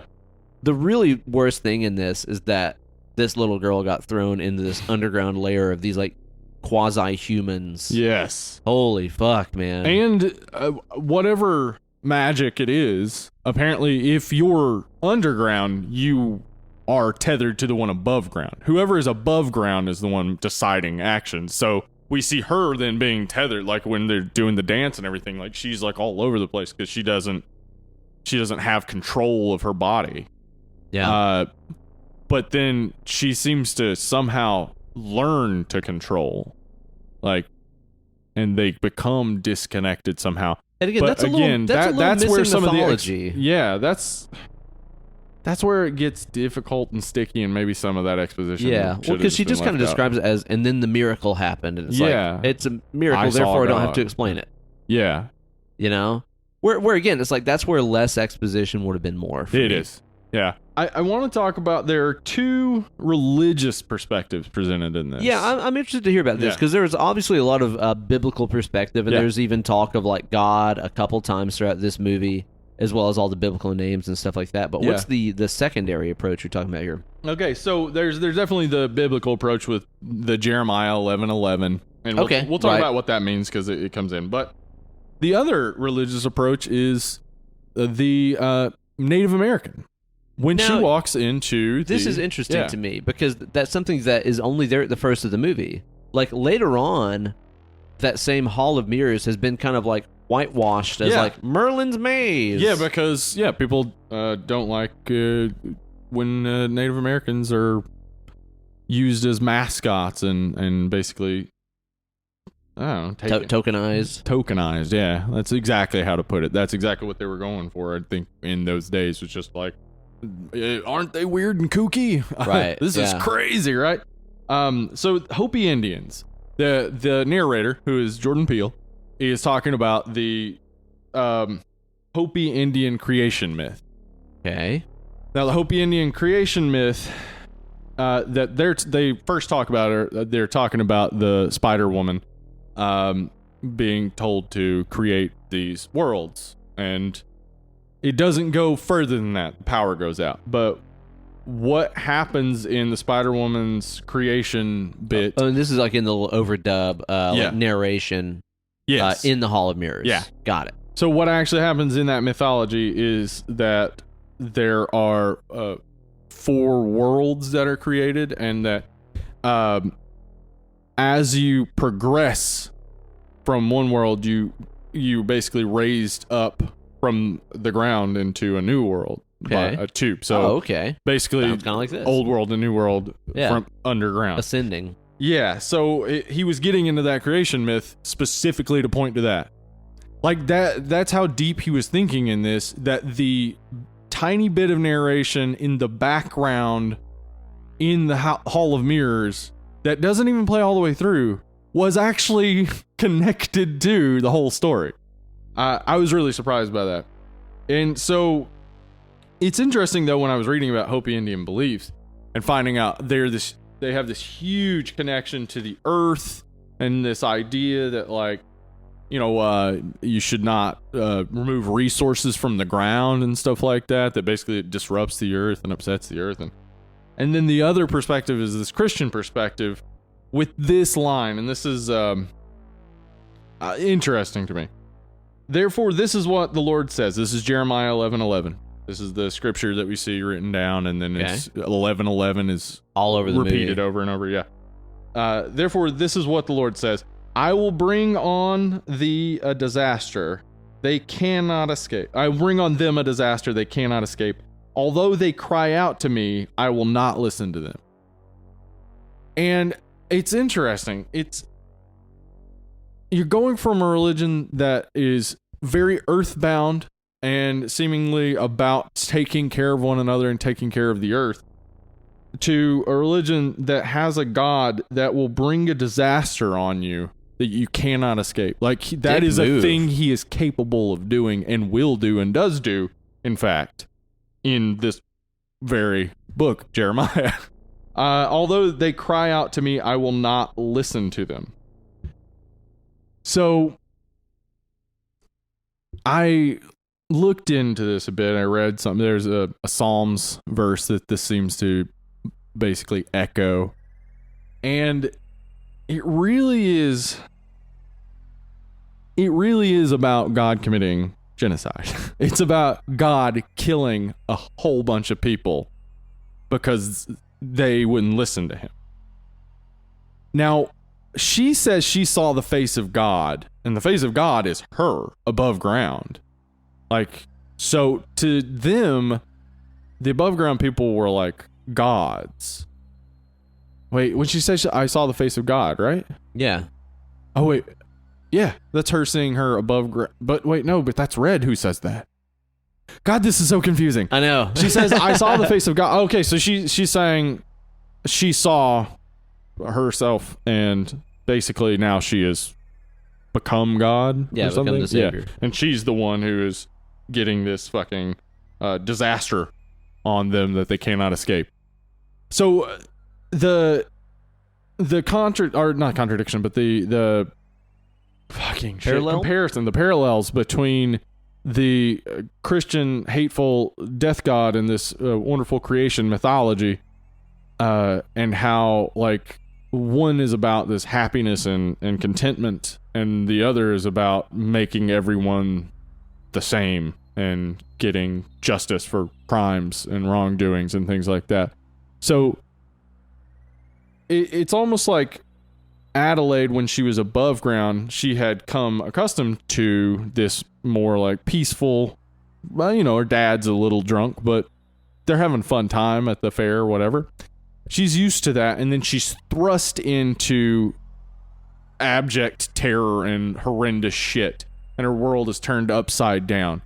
And in being thrown from that, like, peaceful world into absolute calamity, the only solution she can find is to inflict that calamity back on the world. Yeah. That's the thing, and that's what makes the twist in this movie later on, that basically what you've been perceiving as the above ground Adelaide was actually the below ground Adelaide the entire time.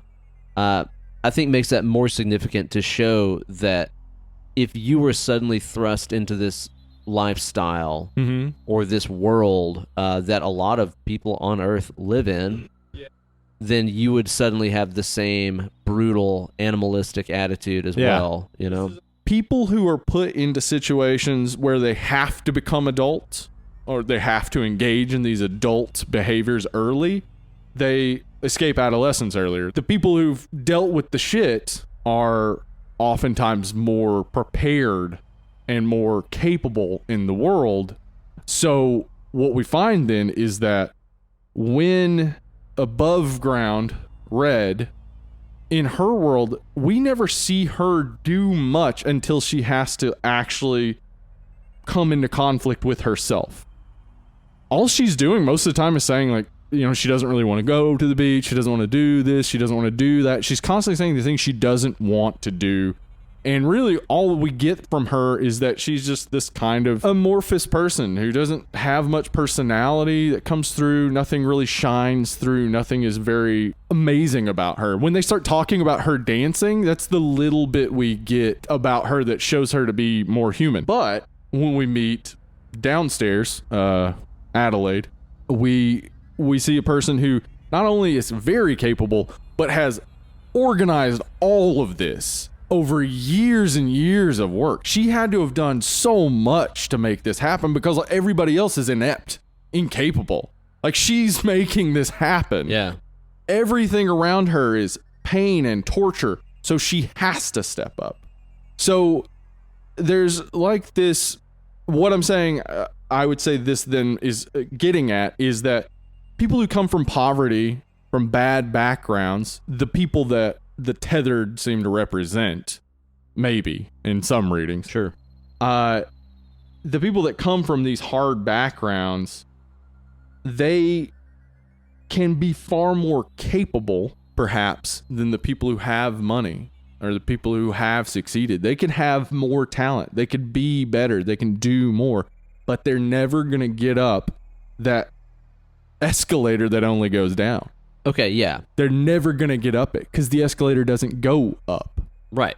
That's it. That's one thing about this, too. I'm glad you mentioned that escalator, which is actually a de-escalator. Yeah. Because I remember the first time that I watched this movie, in my head, I envisioned it as, oh, there's an escalator that goes up. Yeah. It's not. It just goes down. It just goes down, which is about our economic state here in America. You cannot if you're born go in that up. shit, yeah, and that's all that you're around, if you want to get out of it, it's not. And it's not an escalator. It's not stairs. Yeah. It's you have to fucking swim upstream. This is coming from someone who grew up on the Upper West Side of Manhattan. This is somebody who knows, like, I've been privileged my whole life. Yeah. I mean, he's a black man, so he's had to deal with that, obviously. But he's been very privileged in a lot of ways. And he can see very clearly that there's no climbing up. Like, you just have to be up. There's no getting up. You either are up or you're not. Mm-hmm. And I mean, so that is definitely one of the things this movie is working on, is that tension between the lower class and the upper class, and how in America there is no longer that stairway up.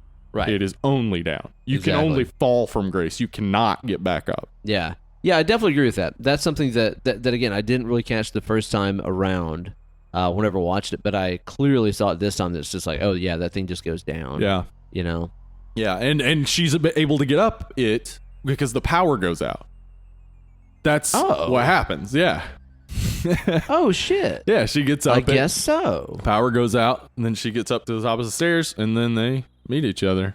And I didn't she consider the power immediately going out. attacks her. That's like, she's smarter than her, it seems. Yeah, and probably because she's grown up in the shit. Yeah, exactly. Like, she knows. Yeah, she has the survival instincts. Like, I see her. I'm in a place I've never been. I can replace her.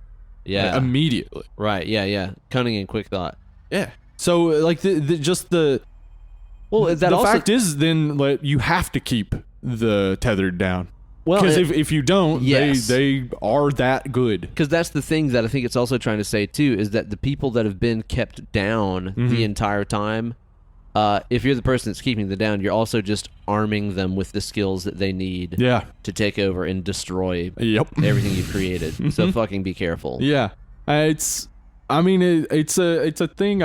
We saw the same thing in Green Room, too. True. Yes. We talked about the organizational skills of the deplorable, horrible Nazis. Yeah. God, what a movie that is. That is a good movie. We, in this country, for sure, are dealing with a situation where it's no longer about working together as a country. It's no longer about being the best country in the world. It's them versus us. Them versus us. Yeah. And if you live here, that doesn't make you us. That just makes you maybe us. Sure. Are you the right color? Do you have enough money? Where are you from? What languages do you speak? What's your job? Are you good enough to be us? Yeah, these are things that divide us versus them, which we talked about in the minisode a little bit too, but it's like, especially with the country being as absolutely divided on so many lines right now, whether that be rich versus poor, Democrat versus Republican, straight versus gay, whatever it is, the lines of us versus them are stronger than they've ever been in this country. Yep. And also too, just the fact that us could also just mean United States. Yeah, that's US. US, yeah. It's a pretty cool dichotomy he worked into there. I mean, the line "We are Americans" is it's both like a reflective bit from the bit she saw of the Hands Across America commercial. Like that's the bit she remembers of herself. Hands Across America. I remember this commercial. So America's where we are, and that's what we are. Yeah. We are Americans. But the statement is further, of course, like, we're fucking Americans. Like, we're living in your country, same as you, and we don't get anything. Yeah. Nothing. Well, and I think, too, the fact that the people that live underground are exact clones of us in every way. They look like us and everything. I think it's just a reminder, too, of what your life could have been like if you had been born under different circumstances. Yep. I mean, I say all the time, and it's easy to complain about America just because we know how much better things could be if things were run more responsibly and stuff. Mm-hmm. But, I say all the time, it's like we've won the lottery just by being born here. I've never had to dodge mortar fire a day in my life. Only once. Only it the was one a weird time. Day. Yeah, it was a Tuesday. And the mortar was a potato, and it was a potato gun. Okay, it could be worse. It could be worse. But the fact is like, in the global scheme of things, we're very lucky to have just been born here. At this time? Yeah. Dude, Eddie Van Halen's alive right now. How lucky are we? Yeah. Pretty fucking lucky. But then even, within that spectrum, it's like we were born very lucky to have been born into, both of us grew up pretty low middle class, but still we grew up a lot better than a lot of fucking people. And just the way that we could have been if we were born. I do remember looking at the kids that had even less than us. Same. And just being like, wow, they're fucking poor. But then seeing the kids who showed up in like the brand new cars with like these super expensive baseball bats and stuff to baseball practice, and just being like, it's funny when you talk about that, like that's such a foreign world. All of my school memories are like kindergarten and first grade. Yeah, that's all that I went to school in. So I was just imagining like a kindergartner pulling in like a new Hummer or something. Yeah, like he's not old enough to drive. He opens the door. He's got to like throw a step out so he can get out. They let him drive because he's rich. Yeah, like I remember seeing that because like those are just middle class. I didn't even have contact with rich people. Right. I thought the middle class people were the rich people, which is why a lot of people in the South vote that way. Because when they see middle class people, they think, "Oh, that's rich, and I want to make that much money." But man, think about them taxes. They're gonna tax. If I make $1 million, they're gonna tax me a whole bunch of money. Oh my God! Have you ever heard it? This is one thing I have heard from people, and I just want to set it straight in case you're listening and you really think this is a thing. Hot take. I remember when I served tables hearing this, but I've heard it at other jobs, and I've heard other people say it about their jobs. People who will say, "Oh, no, I can't work overtime. I don't want to pay the extra taxes." They think they're going to go into a new tax bracket because they worked 5 hours of overtime. Yeah. Can't do it. You're not anywhere near a new tax bracket. Yeah, I guarantee you are nowhere close. That's just some shit that their boss told them, so they wouldn't have to pay Yes, it for is overtime. exactly. what happened. And people are so dumb. They just absorb shit their boss says and thinks like, oh, he has my interest at heart. Your boss is your enemy. Always. Yeah. Your boss has none of your interests at heart. They've hired you to perform a job and they're going to get as much out of you as they possibly can. And the day you die, somebody might say, aw. And they'll fucking hire somebody to replace you. Yeah. And maybe somebody will say, oh, so-and-so used to sit here. Oh. Yeah. But people give their fucking lives to their job. People die at work. Yeah. Can you imagine? I mean, you probably wouldn't care. I died on stage. Hell yeah, it's cool. People die in their like sad jobs. And that's just it for them. Right. Like, can you imagine that movie? Somebody should make this movie. It wouldn't make any money. But the movie of the life of somebody who just died as a minimum wage McDonald's worker. Because that's the more accurate story of what happens to people in this country. Brutal, man. Yeah. Anyway, so that is definitely what a lot of this is getting at. Yeah, I think so. Because, I mean, the fact is that if you were faced with this alternate version of yourself, that if you had been born in a horrible, brutal inner city circumstance where your parents are fucking crackheads or whatever, and you saw how you would have turned out, it would probably horrify you. Yes, because you'd be absolutely. like, "This is not me." That's such a different idea of who you are and what you are. Like I think about because like yeah, again, it's my just dad was in jail for selling cocaine several times. Yeah. Like my mom was on pills legally and because she had migraines, but this was before they realized that just giving pain pills like constantly leads to problems. First off, doesn't even help migraines. No. And second off, leads to major problems. So I think about like what minor thing could have made it so that I just couldn't get out of it.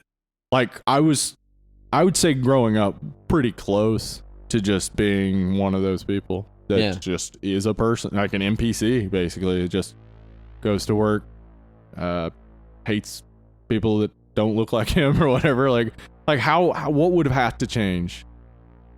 I got lucky my family wasn't overtly racist, I guess. Mm-hmm. Like, lucky that my grandparents had saved some money.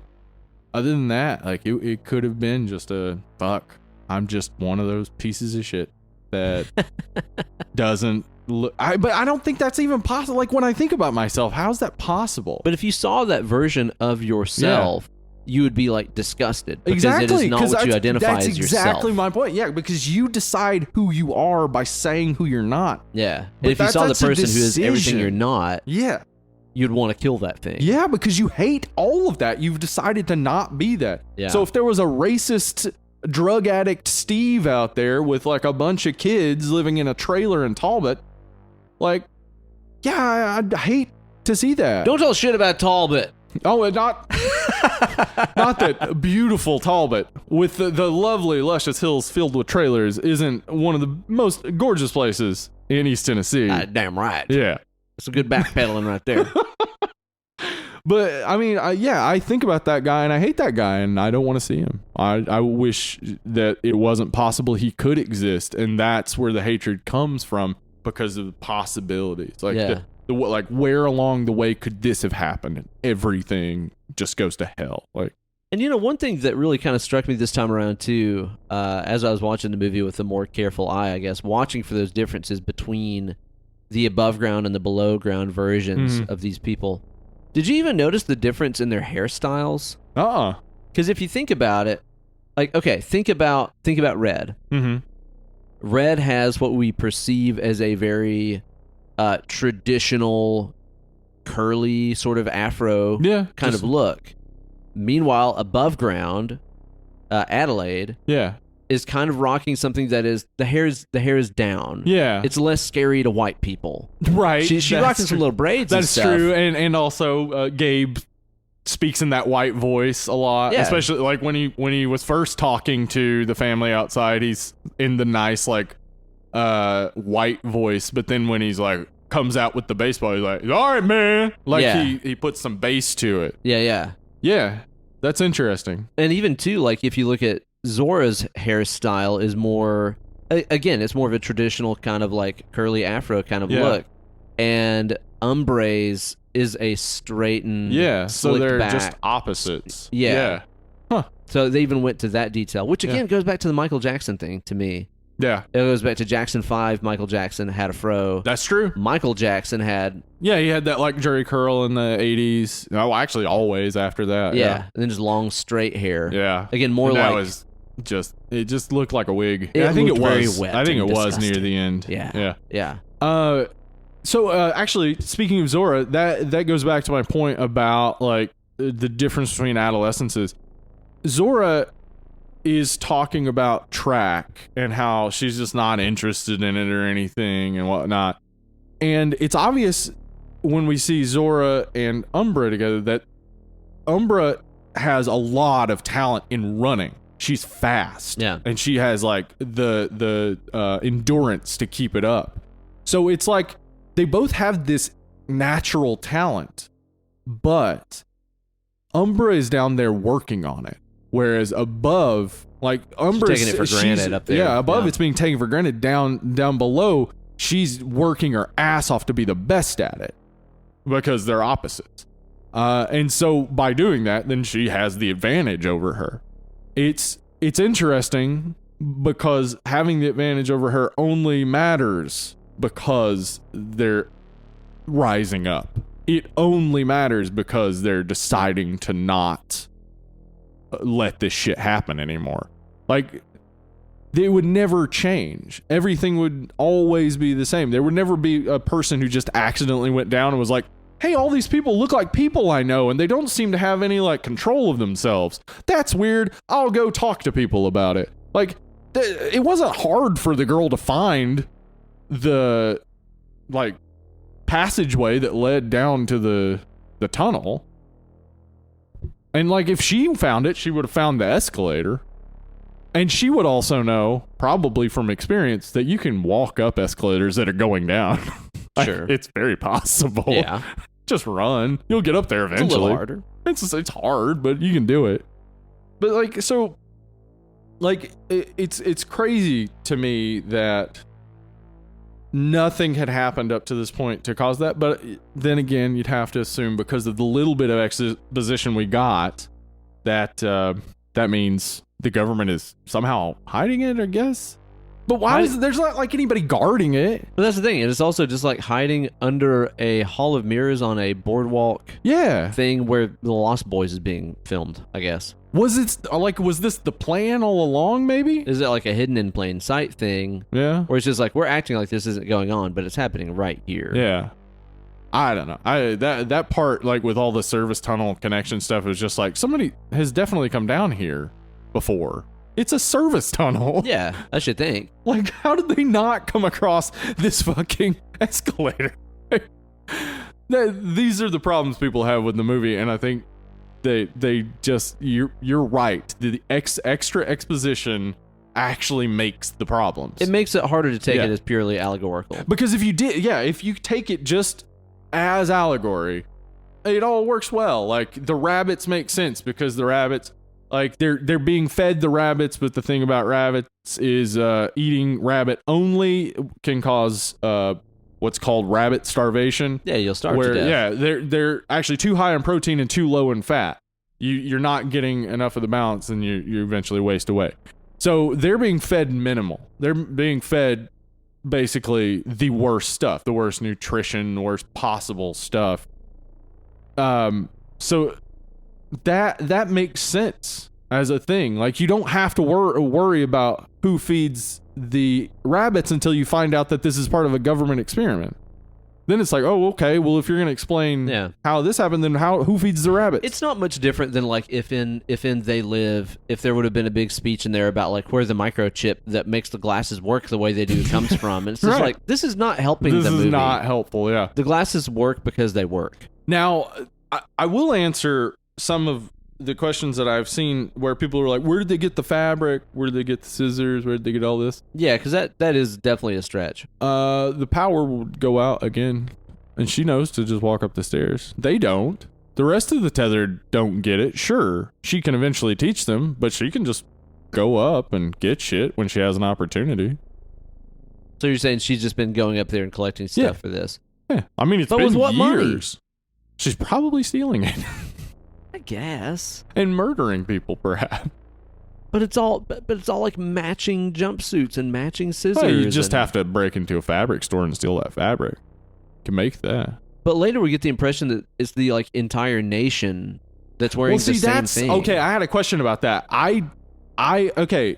At the end, are we seeing that it's going to be the entire nation, or are we just seeing the length of the hands in this area? Because we know that there are thousands of miles of tunnels. Actually, it says there's thousands of miles of tunnels, abandoned staff, blah, blah, blah, blah. Many have no known purpose at all. It doesn't say they connect. Yeah. So that was my question, too. Like, so how are they communicating? If she did get across the country, that means, again, she got out, went to other places. I don't know how she would find them, though.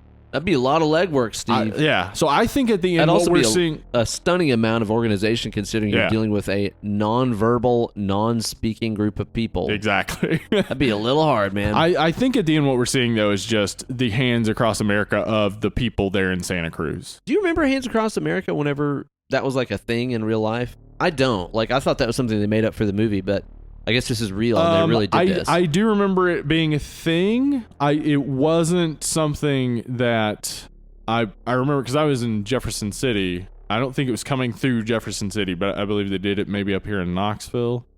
I mean, the actual Hands Across America, though, didn't even come through Knoxville. It went up from Memphis to Indianapolis and then over. And it was meant to be this thing that would help out like the homeless and feed the homeless and the less fortunate. And it raised stuff. a whole bunch of money for the home. Like back in the 80s, you can still get away with this. Like whenever you're at Walmart and they say, do you want to give $1 to this kid? And you're like, sure. Like you don't research where that money's actually going. So like, yeah, they raised like $30 million for homelessness. I don't know if they used that. Yeah, who it helped or whatever. I imagine they took money to pay for all the stuff that they had done up to that point. The commercials and the merchandise. And then they took that other $15 million or so and they were like, we'll create this 401(c) or whatever. And now we have political action committee. Right. We can tell people what to do with this money. You should help homeless people. And also maybe pass a law saying these Vote people for me. can't be here. The one thing I wanted to ask you about was the way that the tethers sometimes, it seems like when it's convenient, match the actions of what's going on above ground. So we see it in small ways, like with Jason and Pluto, and like him like backing up into the fire. Right, but I mean, we see it all over when she goes down there in the first place, and you see the people who are on a roller coaster, but it's just people standing in a closet. Yeah. Which that whole thing is very visually stunning to me. I think that whole thing where she's under there. And it's chaotic, too. Perfectly. It's disturbing. It's very fucking disturbing to see. But then, most of the time, they don't do that, I guess. Yeah. It just kind of seems to happen when it needs to. You know what I just realized? They have to be connected. The tunnels or whatever have to be connected, or they still, at the very least, have to be somewhat maintained by whoever made the clones. Because otherwise, Gabriel's tether wouldn't be there. And actually, they were still doing the program when the kids were born, I would assume, right? I don't know. And somebody had to move their tethers to Santa Cruz when they came on vacation. Oh, that's right, because they were on vacation. They didn't live there. Yeah, see, again, this is where stuff starts to fall apart. That's where it all started. Too much exposition makes this not work. Yeah. I mean, if you fucking take a flight to Germany, where does your tether go? Yeah, the assumption would be Germany, but they said there are thousands of miles of tunnels beneath the continental U.S. Yeah, so it's if like you go this to Alaska, is just America. Nope. I mean, is your tether just running into a wall the whole time, or what? Probably. Actually, from seeing how the tethers seem to operate, that might be it. They just keep running into a wall over and over and over and over until you get back. But it just seems like they do what you're doing when it's convenient for the sake of the movie. I think so. I mean, because like when Jason backs Pluto up into the fire, well, he hadn't had that level of control over him the whole movie. No, not the whole movie. And it's possible that Jason is learning. It's also, I mean, like, it's really possible that Jason and Pluto and Umbra and Zora are connected in a different way than the others. because one doesn't have a soul at all and the other is, I guess, half a soul. Like they're connected by their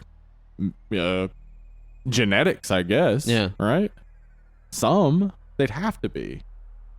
Yeah, you're right though. Every avenue you go down, it's like, that doesn't all jive together. It doesn't all come together to make sense. Yeah. So yeah, it becomes kind of a problem if you think about it too much, honestly. It would have been better to be a simple allegory. Yeah. Now, if we just cut all that and only talk about the horror movie elements of this is a great horror movie. Okay, that's what I was going to ask you about. Is like if you found it to be a good scary movie. Yeah, this is a good scary. I actually half awake the other day. Thought Red was beside my bed, just staring at me. And I was like, "What the fuck?" And I woke up and I was like, "Oh, okay." Whew. There's stuff in it that I found very, very, very effective. There's some other things in there that I thought were just kind of corny, honestly. Okay. That to me are just kind of like horror tropes that are kind of played out. All right. Like to me, the intro of the movie with the girl descending, going through the darkened funhouse, the house of mirrors and stuff, and then seeing her second self. I was like mortified whenever I watched this the first time because I was like, I have no. Oh, I should inform you. Mortified means embarrassed. Oh, I was terrified. People keep messaging me. Really? Being like, you should tell Ben that mortified means God embarrassed. damn it. Well, now I know. Fuck. On the national stage, no less. I just thought it meant like petrified. No, it means embarrassed. Well, fine. Yeah. Well, I was very scared. I get it. I was plumb scared. But like other parts of the flick kind of just got into my bag of like stuff that's in horror flicks all the time that I don't think is very scary. Okay. Itsy Bitsy Spider using like children's songs in creepy ways, I think is really lame. I think a lot of times people acting in ways that it's like it's an evil character that's acting innocent and playful. Like there's that part where Red has like both of her hands on her cheeks. She kind of drums her fingers across them, like doing cute things when you're an evil person. I think is just lame to me. Like even like whenever the twins are standing at the top of the stairs and they're both just like smiling and kind of looking at the ceiling. To me, that's just lame. To me, that's just a horror trope that I've just seen too many fucking times. Okay. You know what I mean? Evil person acting happy or innocent or cute. It just doesn't do it for me at all. Okay. I can see. I mean, I disagree. I don't think any of these things are. I don't think that they are overused. They are tropes for sure. You are correct in that. The addition of innocence to a very menacing look and things like that. Yeah, those are tropes, and they can be used in a more subtle way, and sometimes can be used in a more heavy-handed way, and sometimes can work and sometimes not. Yeah, I'm with you on that. And then for sure. And too, like Pluto as Dog Boy, they kind of shot him in some of that jumpy frame rate. I'm skittering across the floor like an animal thing. Yeah, and he does the Michael Myers head tilt. I just wish it could be like a law. Nobody is allowed to do that Mike Myers thoughtful head tilt. Just don't put that in your movie. If it's not Michael Myers, you can't do that. They do it in The Strangers. I think they do it a lot. I think people do it a lot when they're wearing a mask because it's hard to, like, because actors want to do something that like reads. Yeah. And you're behind the mask, so you can't. So yeah, I think a lot of people lean on it. You're right. Like they do lean on that when they're. And I know that Peele has seen enough horror movies to know. He's seen those things as many times as we have. Oh yeah, he knows all those things for sure. But I mean, that's also like when I sit down to write, like so many times I'm like, oh, this has been done, and then like I have to constantly remind myself, like, so maybe it wasn't done well. Yeah. Like just because somebody's done something doesn't mean it's been done wonderfully well. And also, when you make a scary movie, you got to remember that a lot of people in the audience don't know horror tropes. Like, sure. I mean, we're sick to death with them. That's why when we see something like The Witch or Blackcoat's Daughter or stuff like that, we're like blown away, and other people are like, oh, I wasn't really impressed by it. Right. Like, we're blown away because it's so far away from so many of those tropes. But even though it's like paying homage to other movies, it's so different and so like, I think that this movie I think it does some of those things differently, perhaps, but it also just... I think if we weren't thinking so hard because of the exposition that's telling us about this weird world that exists but not telling us enough so that we understand it, we're not going to be overanalyzing every single thing people do to be creepy, because there's only a few things you can do to be creepy, right? Like, maybe not. I mean, maybe someday we'll see somebody who's just acting absolutely normal, but they somehow make it just so menacing where it's like, what? Wow, actually, that's kind of Hannibal, right? Like, that's kind of how Silence of the Lambs plays out, is just he's so frightening because of how normal he seems to be, but also the insight he seems to have into who you are. And But I don't know. There's parts of this movie, like I said, like the House of Mirrors stuff, I thought was really well done and very unsettling. I thought even that very Kubrickian like pull-out shot of the rabbits with that crazy soundtrack. That soundtrack's awesome. Is dope. And also Kubrickian. I would say that's something you might see in a Kubrick movie if he had made more movies. Yeah. That is very weird, like chanting in another language, weird soundtrack. I thought it was very, very cool. I was digging that. I like the rabbits, the caged rabbits, and then later they're out of their cages, and it's almost like a representation of, experimentation, which is what these people are. They're just experiments. Like, they were just trying to make some, I don't know, what were they attempting to do? Right. I can't really. Well, again, you could take that so many ways in terms of like looking at the way that the government purposely put crack cocaine in all these black neighborhoods just to kick them in the fucking knees. And then it's like, what were they even trying to do? They just did that. They made this shit happen. And that is true. The government is known for doing crazy, insane, stupid shit. Yeah, MK Ultra. I mean, any of this stuff, man. And I think especially, like I said, the crack cocaine thing is very relevant. Yeah, definitely. To this movie, because of the way it just destroyed black populations in inner cities. And again, kept them down there. Yes, that was the point. Was keeping them down. I think that's kind of the reason why they chose to make it, it was a government thing. Okay, yeah. I can see that. Again, though, I think the exposition is keeping us from talking about this movie in the ways that it creates fear. Like, Winston Duke's character as the dad, even though he's big, is so like sweet and lovable. Yeah, just a big nice guy. And then as Abraham is frightening as fuck. Like, very he's intimidating so character. Scary. Yeah. Like when the family shows up, like if we just nix all the exposition that comes after, everything leading up to that, great. Family shows up, very Strangers-like, very Funny Games-esque. It's real frightening. It's not until we get into the exposition that we have to. I think it diverts our attention away from being scared, because we're trying to figure things out. And when you're trying to figure things out, you're just like, wait, no, okay, so but what about this? Like you're now not thinking about the frightening things that are happening on the screen. Right. Yeah. So this movie, like, despite the fact that the exposition helps to explain, it actually, I think, overall hurts the story and just the experience of it. I think. Yeah, if we had just seen it, and maybe this would probably make it a 2 or an hour and a half movie instead of a 2 hour movie.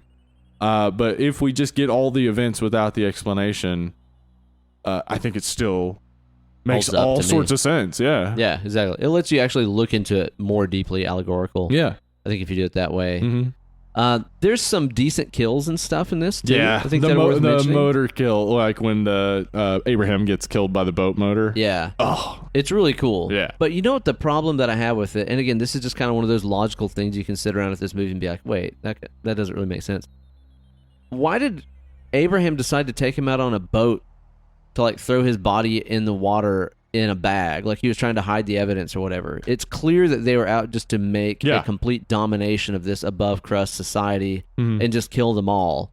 It's like he's out there trying to hide the fucking evidence. Why didn't he just beat his head in with the baseball bat? I think there's something interesting about the connection between Gabriel and Abraham, and that I think maybe Gabriel's not as disconnected from his darkness, and like, because Abraham like when he grabs the glasses off his face and puts them on, it's like he's trying to be Gabriel. He doesn't want to kill him. He wants to be him. Like he's not getting the kill part. He just wants to be this guy. But then as he's walking out with him, he just gets frustrated with trying to be this guy and throws it down. But like there's just this, I think there's a balance system that goes on where like the more in tune with who you really are you might be, the more like in tune your tether might be, and less likely to kill you.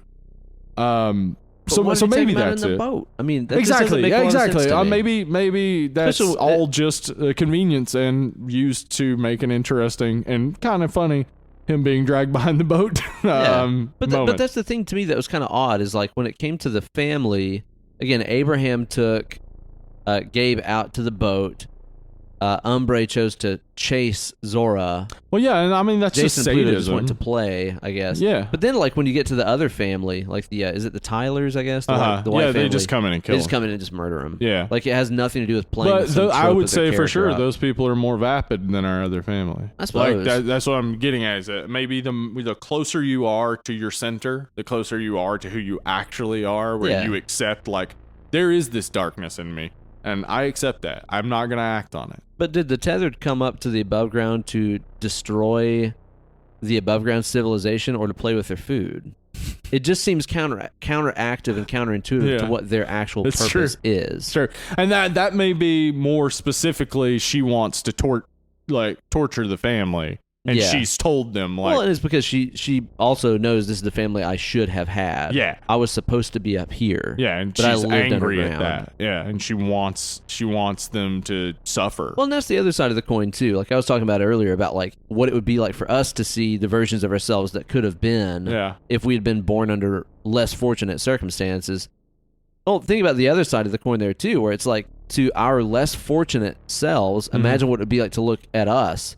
We'd be like, "Fuck these guys! They've got everything. They've got it easy. They've got it made." I can easily see that just from dealing with people in my own like area in Jefferson County, like just seeing like the wasted potential or just being unappreciative of what you have or whatever. Yeah, and also thinking like there's like that, like me getting out of Jefferson County, they somehow like did something magical, like, and I must have had like a rich uncle or something. Like how would I have gotten out of Jefferson County? It's like, well, you get in a car and you drive away from it and you hope to find a place to live. Yeah. No, I mean, dude, you get that attitude from people and you come from just like small shitty towns like we do.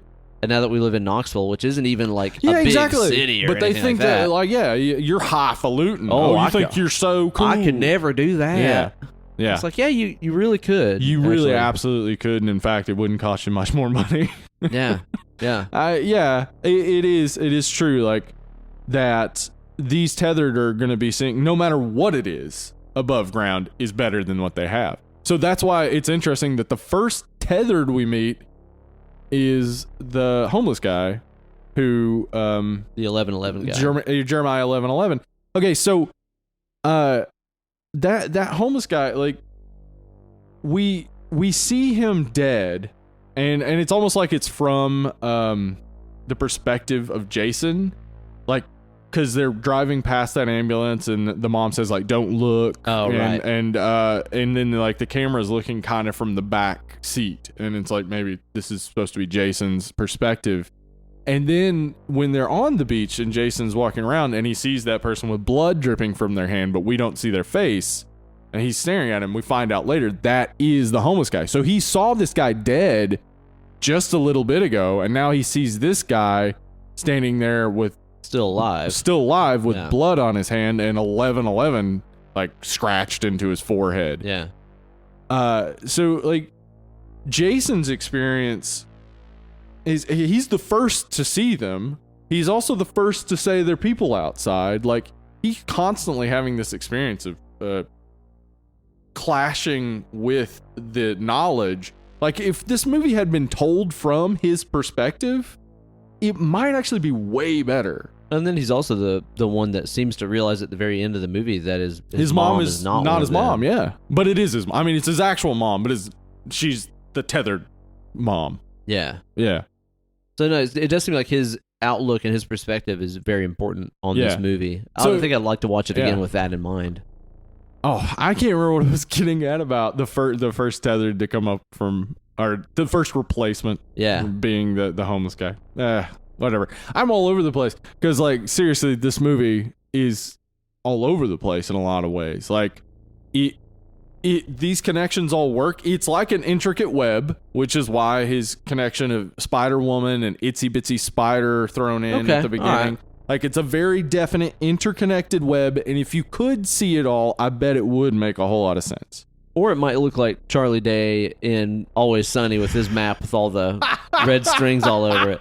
It's hard to say, man, because, like, obviously with Get Out, that was such a clearly focused movie that I think you could enjoy it in its allegorical sense, and you could also just enjoy it as a standalone movie. As a standalone movie, it makes sense. Yeah, and it's a crazy movie about people trying to, like, steal your body. And the world, That's world awesome. is pretty easily defined. There are these rich white people that want to take black bodies. Yeah, mm-hmm. It's pretty easy to get at, and then you can look at how deep it goes, and it gets even better. Yeah.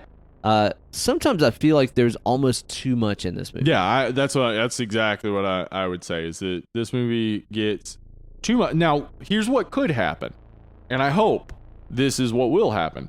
And I talked about this a few weeks ago when I said that I had watched Happy Death Day to You, the sequel to Happy Death Day. And when I watched Happy Death Day, I wasn't very impressed. But then watching Happy Death Day to You, it, like, opened up the exposition of the first one and made it all make way more sense.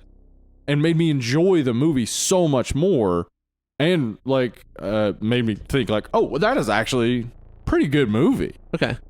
So it is very possible that he could continue to flesh out. This could all be a world, and he could continue to flesh it out with other individual stories.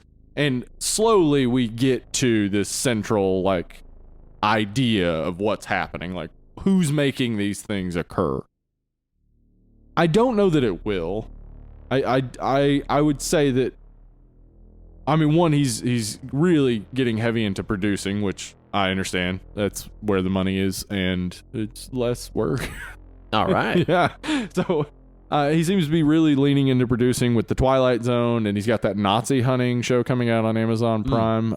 Like, I don't know if he's ever going to get to maybe redeem this movie with more. More, but with a self-contained story maybe. But if he does, that could be cool. This could all make sense. I'm sure in his mind and the way he's written it down, it probably does all connect.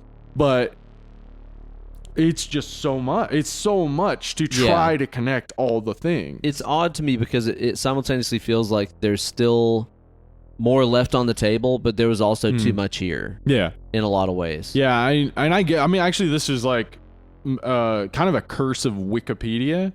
Like, I do this too, where I'll when I'm sitting down to write something, I'll research it and I go to Wikipedia, and Wikipedia has so many other links to other articles that are connecting these things that then you move to those things and you start to be like, oh man, that actually does connect to this thing. But you're reading like 15 different things. Yeah, you started off on Pokemon and you end up on fucking Nietzsche. Yeah, and now you're now you're saying Pikachu is the monster that we shouldn't we shouldn't be looking into the abyss because maybe Pikachu's staring back.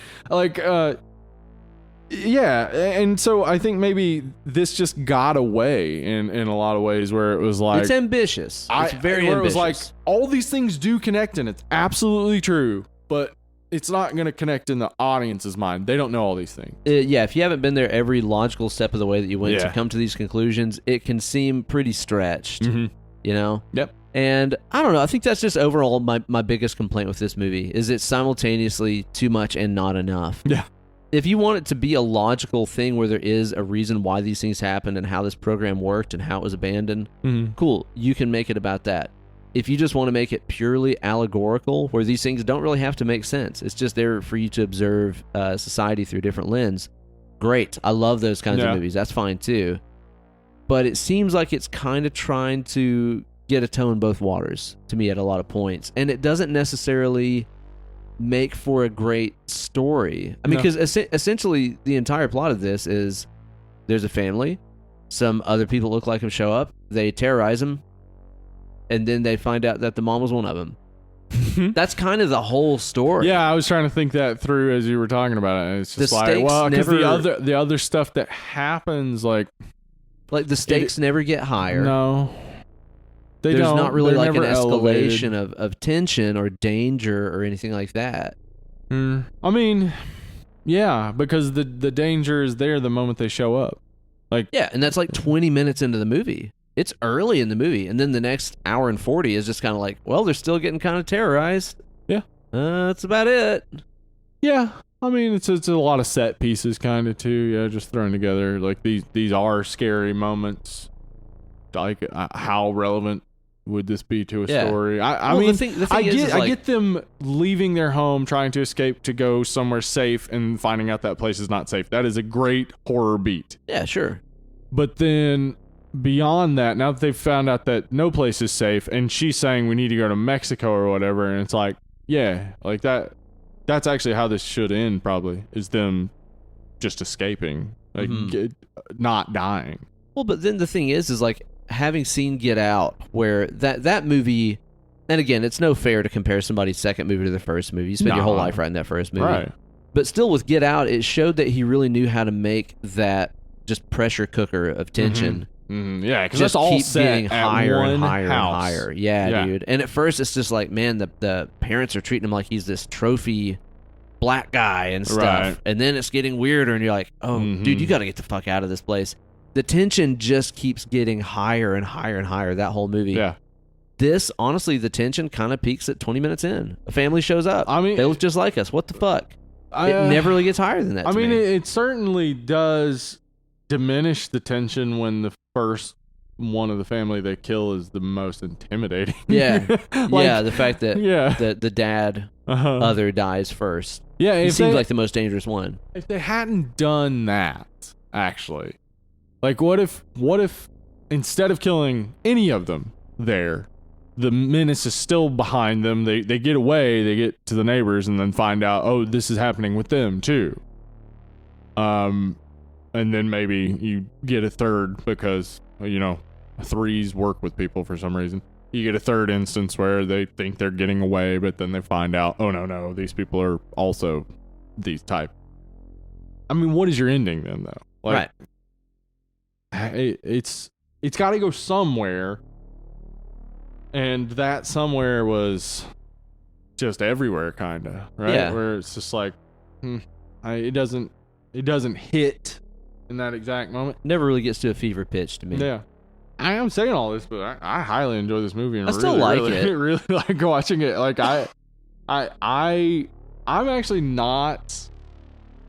I'm not mad at the exposition because I feel like it's going to turn into something. Like I feel like when people started seeing connections between Get Out and Us, and Jordan was just kind of, like, yeah, maybe, it was like one of those things where it's like, oh, okay, he's got a whole world of stuff that he wants to make happen. Well, and that's the thing about this movie, and I maintain it the second time around. I said the same thing whenever I watched it the first time. Like, there's some movies that you watch where even if there's stuff you don't understand, or it's things that weren't clear, you still watch it and go, but this guy is a competent filmmaker. I feel like he had intent when he made this stuff. Yeah, that no one could say this movie doesn't look great, doesn't hit. Cinematography is fantastic. I mean, the script hits all the beats. You said it's around 20 minutes in that the family shows up. That's the inciting incident. That's like, it's where it should be.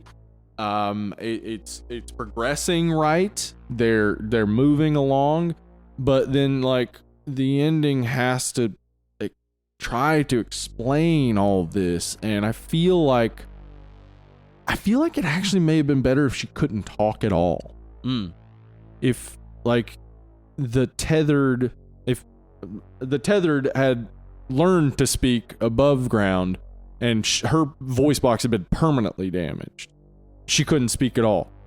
So it's just this constant, because what it looks like, especially at the end when they're fighting, is that it's like a dance. It's like they've always been dancing. Sure. They've always been in this constant motion where one's motion is mimicking the other. so perfectly that it's almost impossible for them to hurt each other.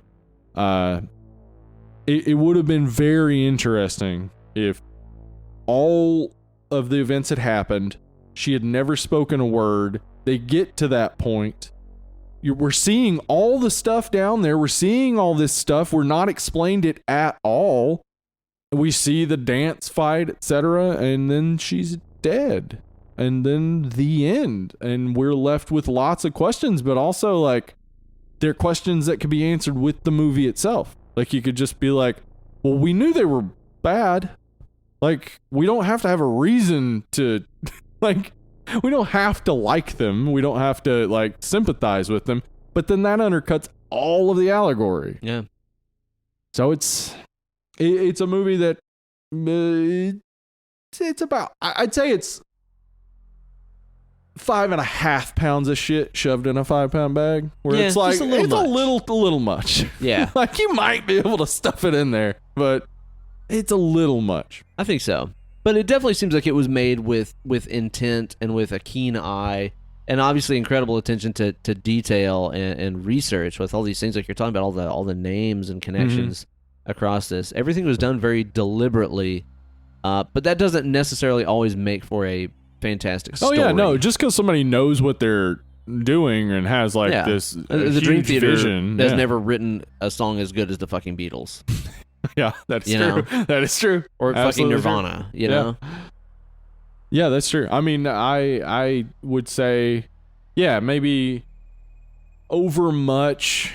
Like, I think of, the connection between, similarities in Get Out and being John Malkovich, and also this, and being, like, there's some similarities between Jordan Peele's mind and Charlie Kaufman's mind, I think.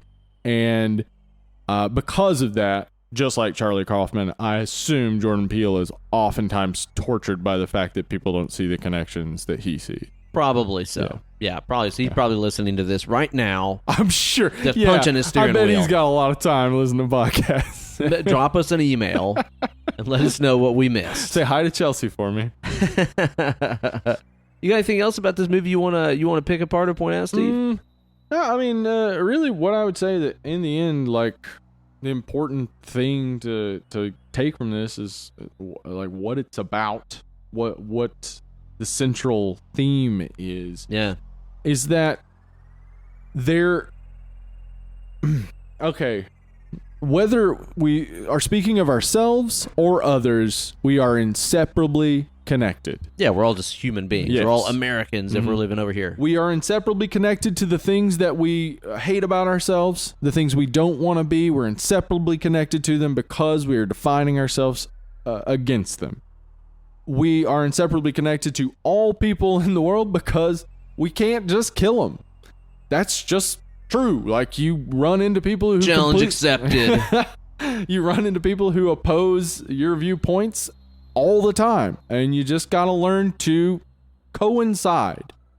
And in this case, this is a world where both self and the people who are at the least advantage versus the people who are most advantaged are so far split, so disconnected. I would say that in some ways, like, the tethering is basically like how at work you're tethered to the higher ups. They make weird decisions and then you gotta act on them. Okay, you're just all over the place, and you have no idea what they really want. And just listen to the top brass. You're just being fucking puppeted. Yeah. And even you may know that you shouldn't do this. Is stupid. This is not gonna work. Okay, but you still gotta do it to keep your job. Like, we're inseparably connected as a people. We are all tethered. We are together. We can either work together or kill each other. Those are the options. Right. And so far, we've just been killing each other. It seems that way. Yeah. It seems that way. And the bleak ending at the end is it'll probably continue to spread. That we will just be these, like, ignorant, disconnected assholes. Which is what I would say at the end the tethered are. Ignorant, disconnected assholes. They have no idea about world above them, but now they're going to rule over it. How? Because they're fucking mad at you for ignoring them, you know? Yeah, oh, wow, man, it sounds... I don't know, again, like, if you just look at this and don't see the Trump to it... Like, you might be a redneck. You might be. So, yeah, I think in the end, this movie really is trying to deal with those things. It's trying to deal with the economic, racial divides, things like that. They're all through this country that are really hitting in this moment in 2019. And I think it does a good job of conveying that. As we said, I think almost anybody who saw this movie would probably see that connection. I think so. And I think there's definitely a message in here, too, about, you know, whenever you're looking at whatever disenfranchised, downtrodden group that isn't your sphere, and you're looking at them, and it's easy to ignore them, and it's easy to treat them like shit or not give them enough due because they're not us, it's them. Right. Instead, I think it's important to see how dangerous that is. And I think it's very important to see how, you know, the only difference between us and them is that we're comfy and they're not. And we're comfortable with them being not comfortable. Yeah, that... And how mad that can make them.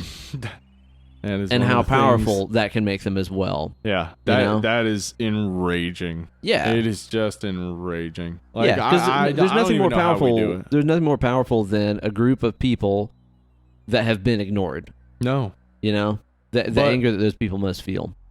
Yeah, and I think this does a real great job of getting that theme across. So, when I'm considering, like, you know, final sort of thoughts on this movie, I think it succeeds in getting across what's probably its primary message. Yeah.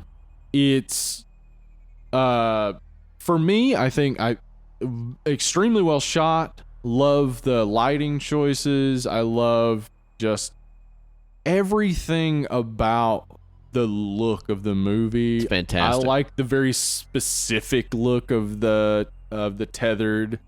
The idea that they would basically look the same, like that. They're just like us. They look just like us, yeah. And then they also look just like themselves. Like they have no experience with the world. They have no, like, that is the bit of experience they have with the world. So that's what they know. Yeah. And they don't even have that experience. They're getting it secondhand from her because she saw Michael Jackson's Thriller, and I guess wanted to stab people with scissors. I don't know where the scissors come in. I mean, I get it that scissors, you need two halves, but I don't know where she saw those. Anyway, so for me, this movie is successful in a lot of ways. It's also distractingly overstuffed, and an excessive amount of research didn't clarify the majority of it. I think so too. So for me, then that means it needs a lot more, and I'm willing to be patient with it, but I'm also gonna say that as a standalone, until you get something that can improve it as a standalone, for me, it's like a 7. I can understand that. Yeah, I can understand that. I get a lot of what you're saying, and I agree with very much of it. I think that if Get Out was Master of Puppets, this is And Justice for All. Okay. It's like right. It is, yes, on paper it is more technically complex, but it's kind of for the sake of being that way, you know?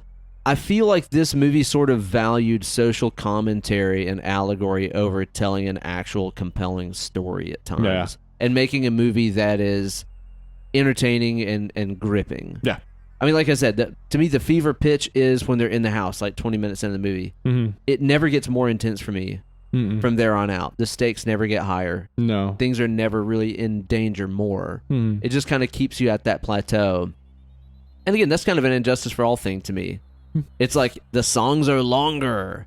They're more complicated. Yeah. Is it better, though, is the thing. Yeah, exactly. They're longer for the sake of being longer. Whereas, like, you know, Master of Puppets has songs on it that are 8-9 minutes long, but it's because it makes the song better to make it that way. Mm-hmm. You know? I feel like this movie just really got a bit heavy-handed. Yeah. Which, I mean, dude, I know I feel like a fucking idiot saying that because one of our favorite things to do on this show is to try to pick apart these horror movies as social commentary, because so many horror movies are just pure social commentary. And that's what's great about these flicks is you can watch them and just be entertained by people getting their heads ripped off. Or you can look at it and be like, oh, I see how this correlates to the Vietnam War, blah, blah, blah. He got his head ripped off. Yeah, exactly. That's what makes these things fun. So I feel like a real asshole being like, too much social commentary, because that's what I love about horror movies. But at the same time, I just feel like it was at the expense of telling a great story, a more kind contained story. Horse before the cart. Yeah, definite like brain before the heart. I guess you would say in a lot of ways, where the cerebral, social, political aspects of this movie, I think, kind of dominated the story a bit too much. You know, but again, absolutely gorgeously shot, awesome soundtrack. I still will be in theaters opening night to see what his third movie is. I can't wait. Oh, yeah. Oh, absolutely. I mean, watched all of Twilight Zone. It was, I enjoyed it. Really. I see a lot of people that reacted to this movie and they're like, oh, never mind. He just got lucky with Get Out. Fuck him. I'm not interested in any of his other stuff. Yeah, exactly. Like, I still think he's a very competent filmmaker. I just think he put a little bit too much into this one. Yeah, you know? Maybe. And I don't see myself, like, rewatching it a bunch of times, honestly, for, like, fun. You know? Yeah. I think I'd probably say like 5.5. Okay. You know, maybe 6. Okay. Just because it is so well done and gorgeously shot and stuff, and pays homage to so many great things. But it does. Yeah, we didn't even get into that. Like he gave him like a list of 11 horror movies to watch, so they'd all be on like the same sort of page, and so many like homages and things. But yeah, like he's so immersed and steeped in horror some of movies. Them being in the movie itself. I mean, that opening shot, you got Chud next to the TV, which is about people from underground. Yeah. So some of it was very like on the nose. Yeah, we didn't even talk about the connection to the Morlocks or anything. Like all of this is like, there's so much stuff that he brought into it that I think a lot of it hit with me because we're around the same age. So like a lot of this stuff we've had grew up around the same time and stuff, and maybe it doesn't hit with everybody because they didn't experience watching a lot of horror movies growing up or whatever. But I mean, this guy Jordan Peele, he's gonna make whatever he makes is gonna be at least well made and well written, and compelling. And you're gonna need an opinion on it, honestly, because everybody's gonna be talking about it. That's just the case. He's made 2 movies now that everybody has an opinion on strongly. Yeah, it's true. It's like whether you liked it or not, you're talking about it. Yeah.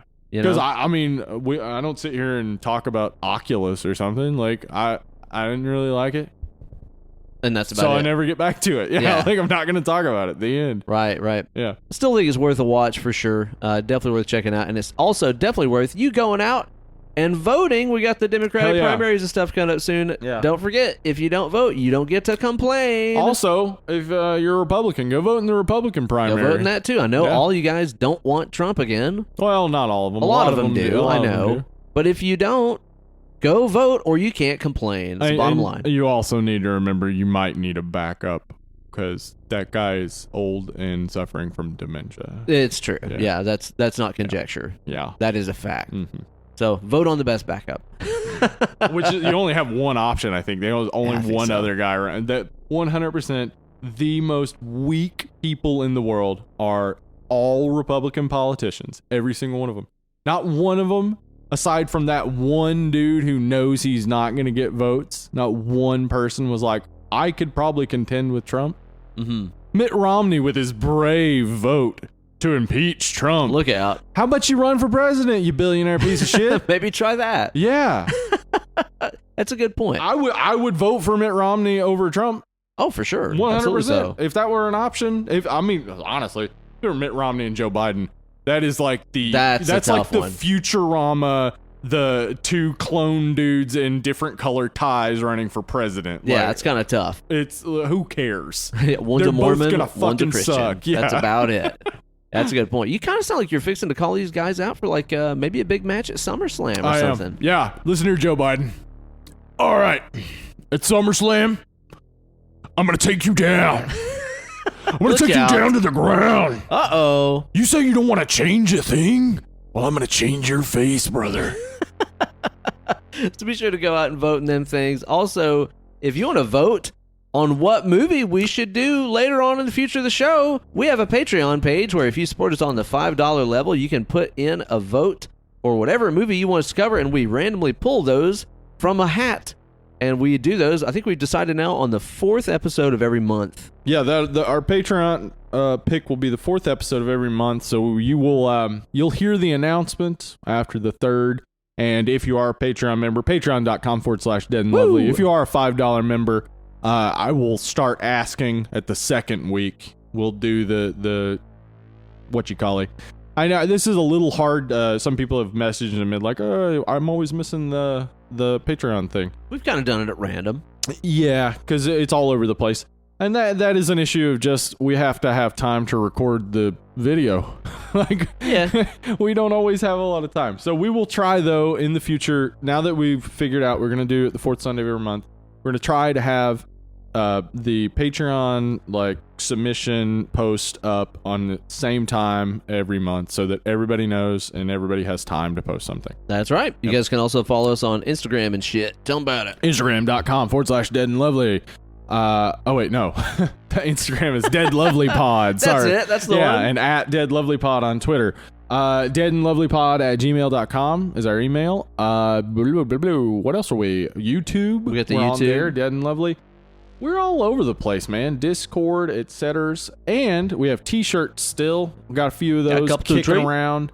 If you want a t-shirt, email us. Let me know. I'll get you a t-shirt. That's right. We'll work that out. Well, in the meantime, next week on the show, we're going to be talking about one that I've wanted to see forever just because I've always been intrigued by the name. I know nothing about it. Dude, and I'm not going to watch a trailer or anything. I'm so glad you don't know anything about this because it's fucking weird. What people are we talking about, Steve? The people under the stairs. Ooh, yeah. Yeah, this is directed by Wes Craven. It's a weird one. Awesome. It's a strange one. I'm excited to see it. Yeah, again, I know nothing about it, so I'm just going to go in blind and take it for what it is. So that'll be a fun one to cover. So you guys be sure to tune in next week and scope that one out.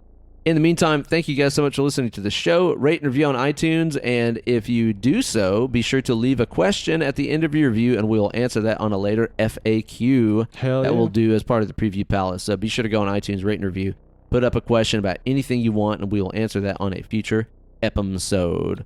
Well, you guys have been fantastic. We've been Dead and Lovely, and we'll catch you guys next week.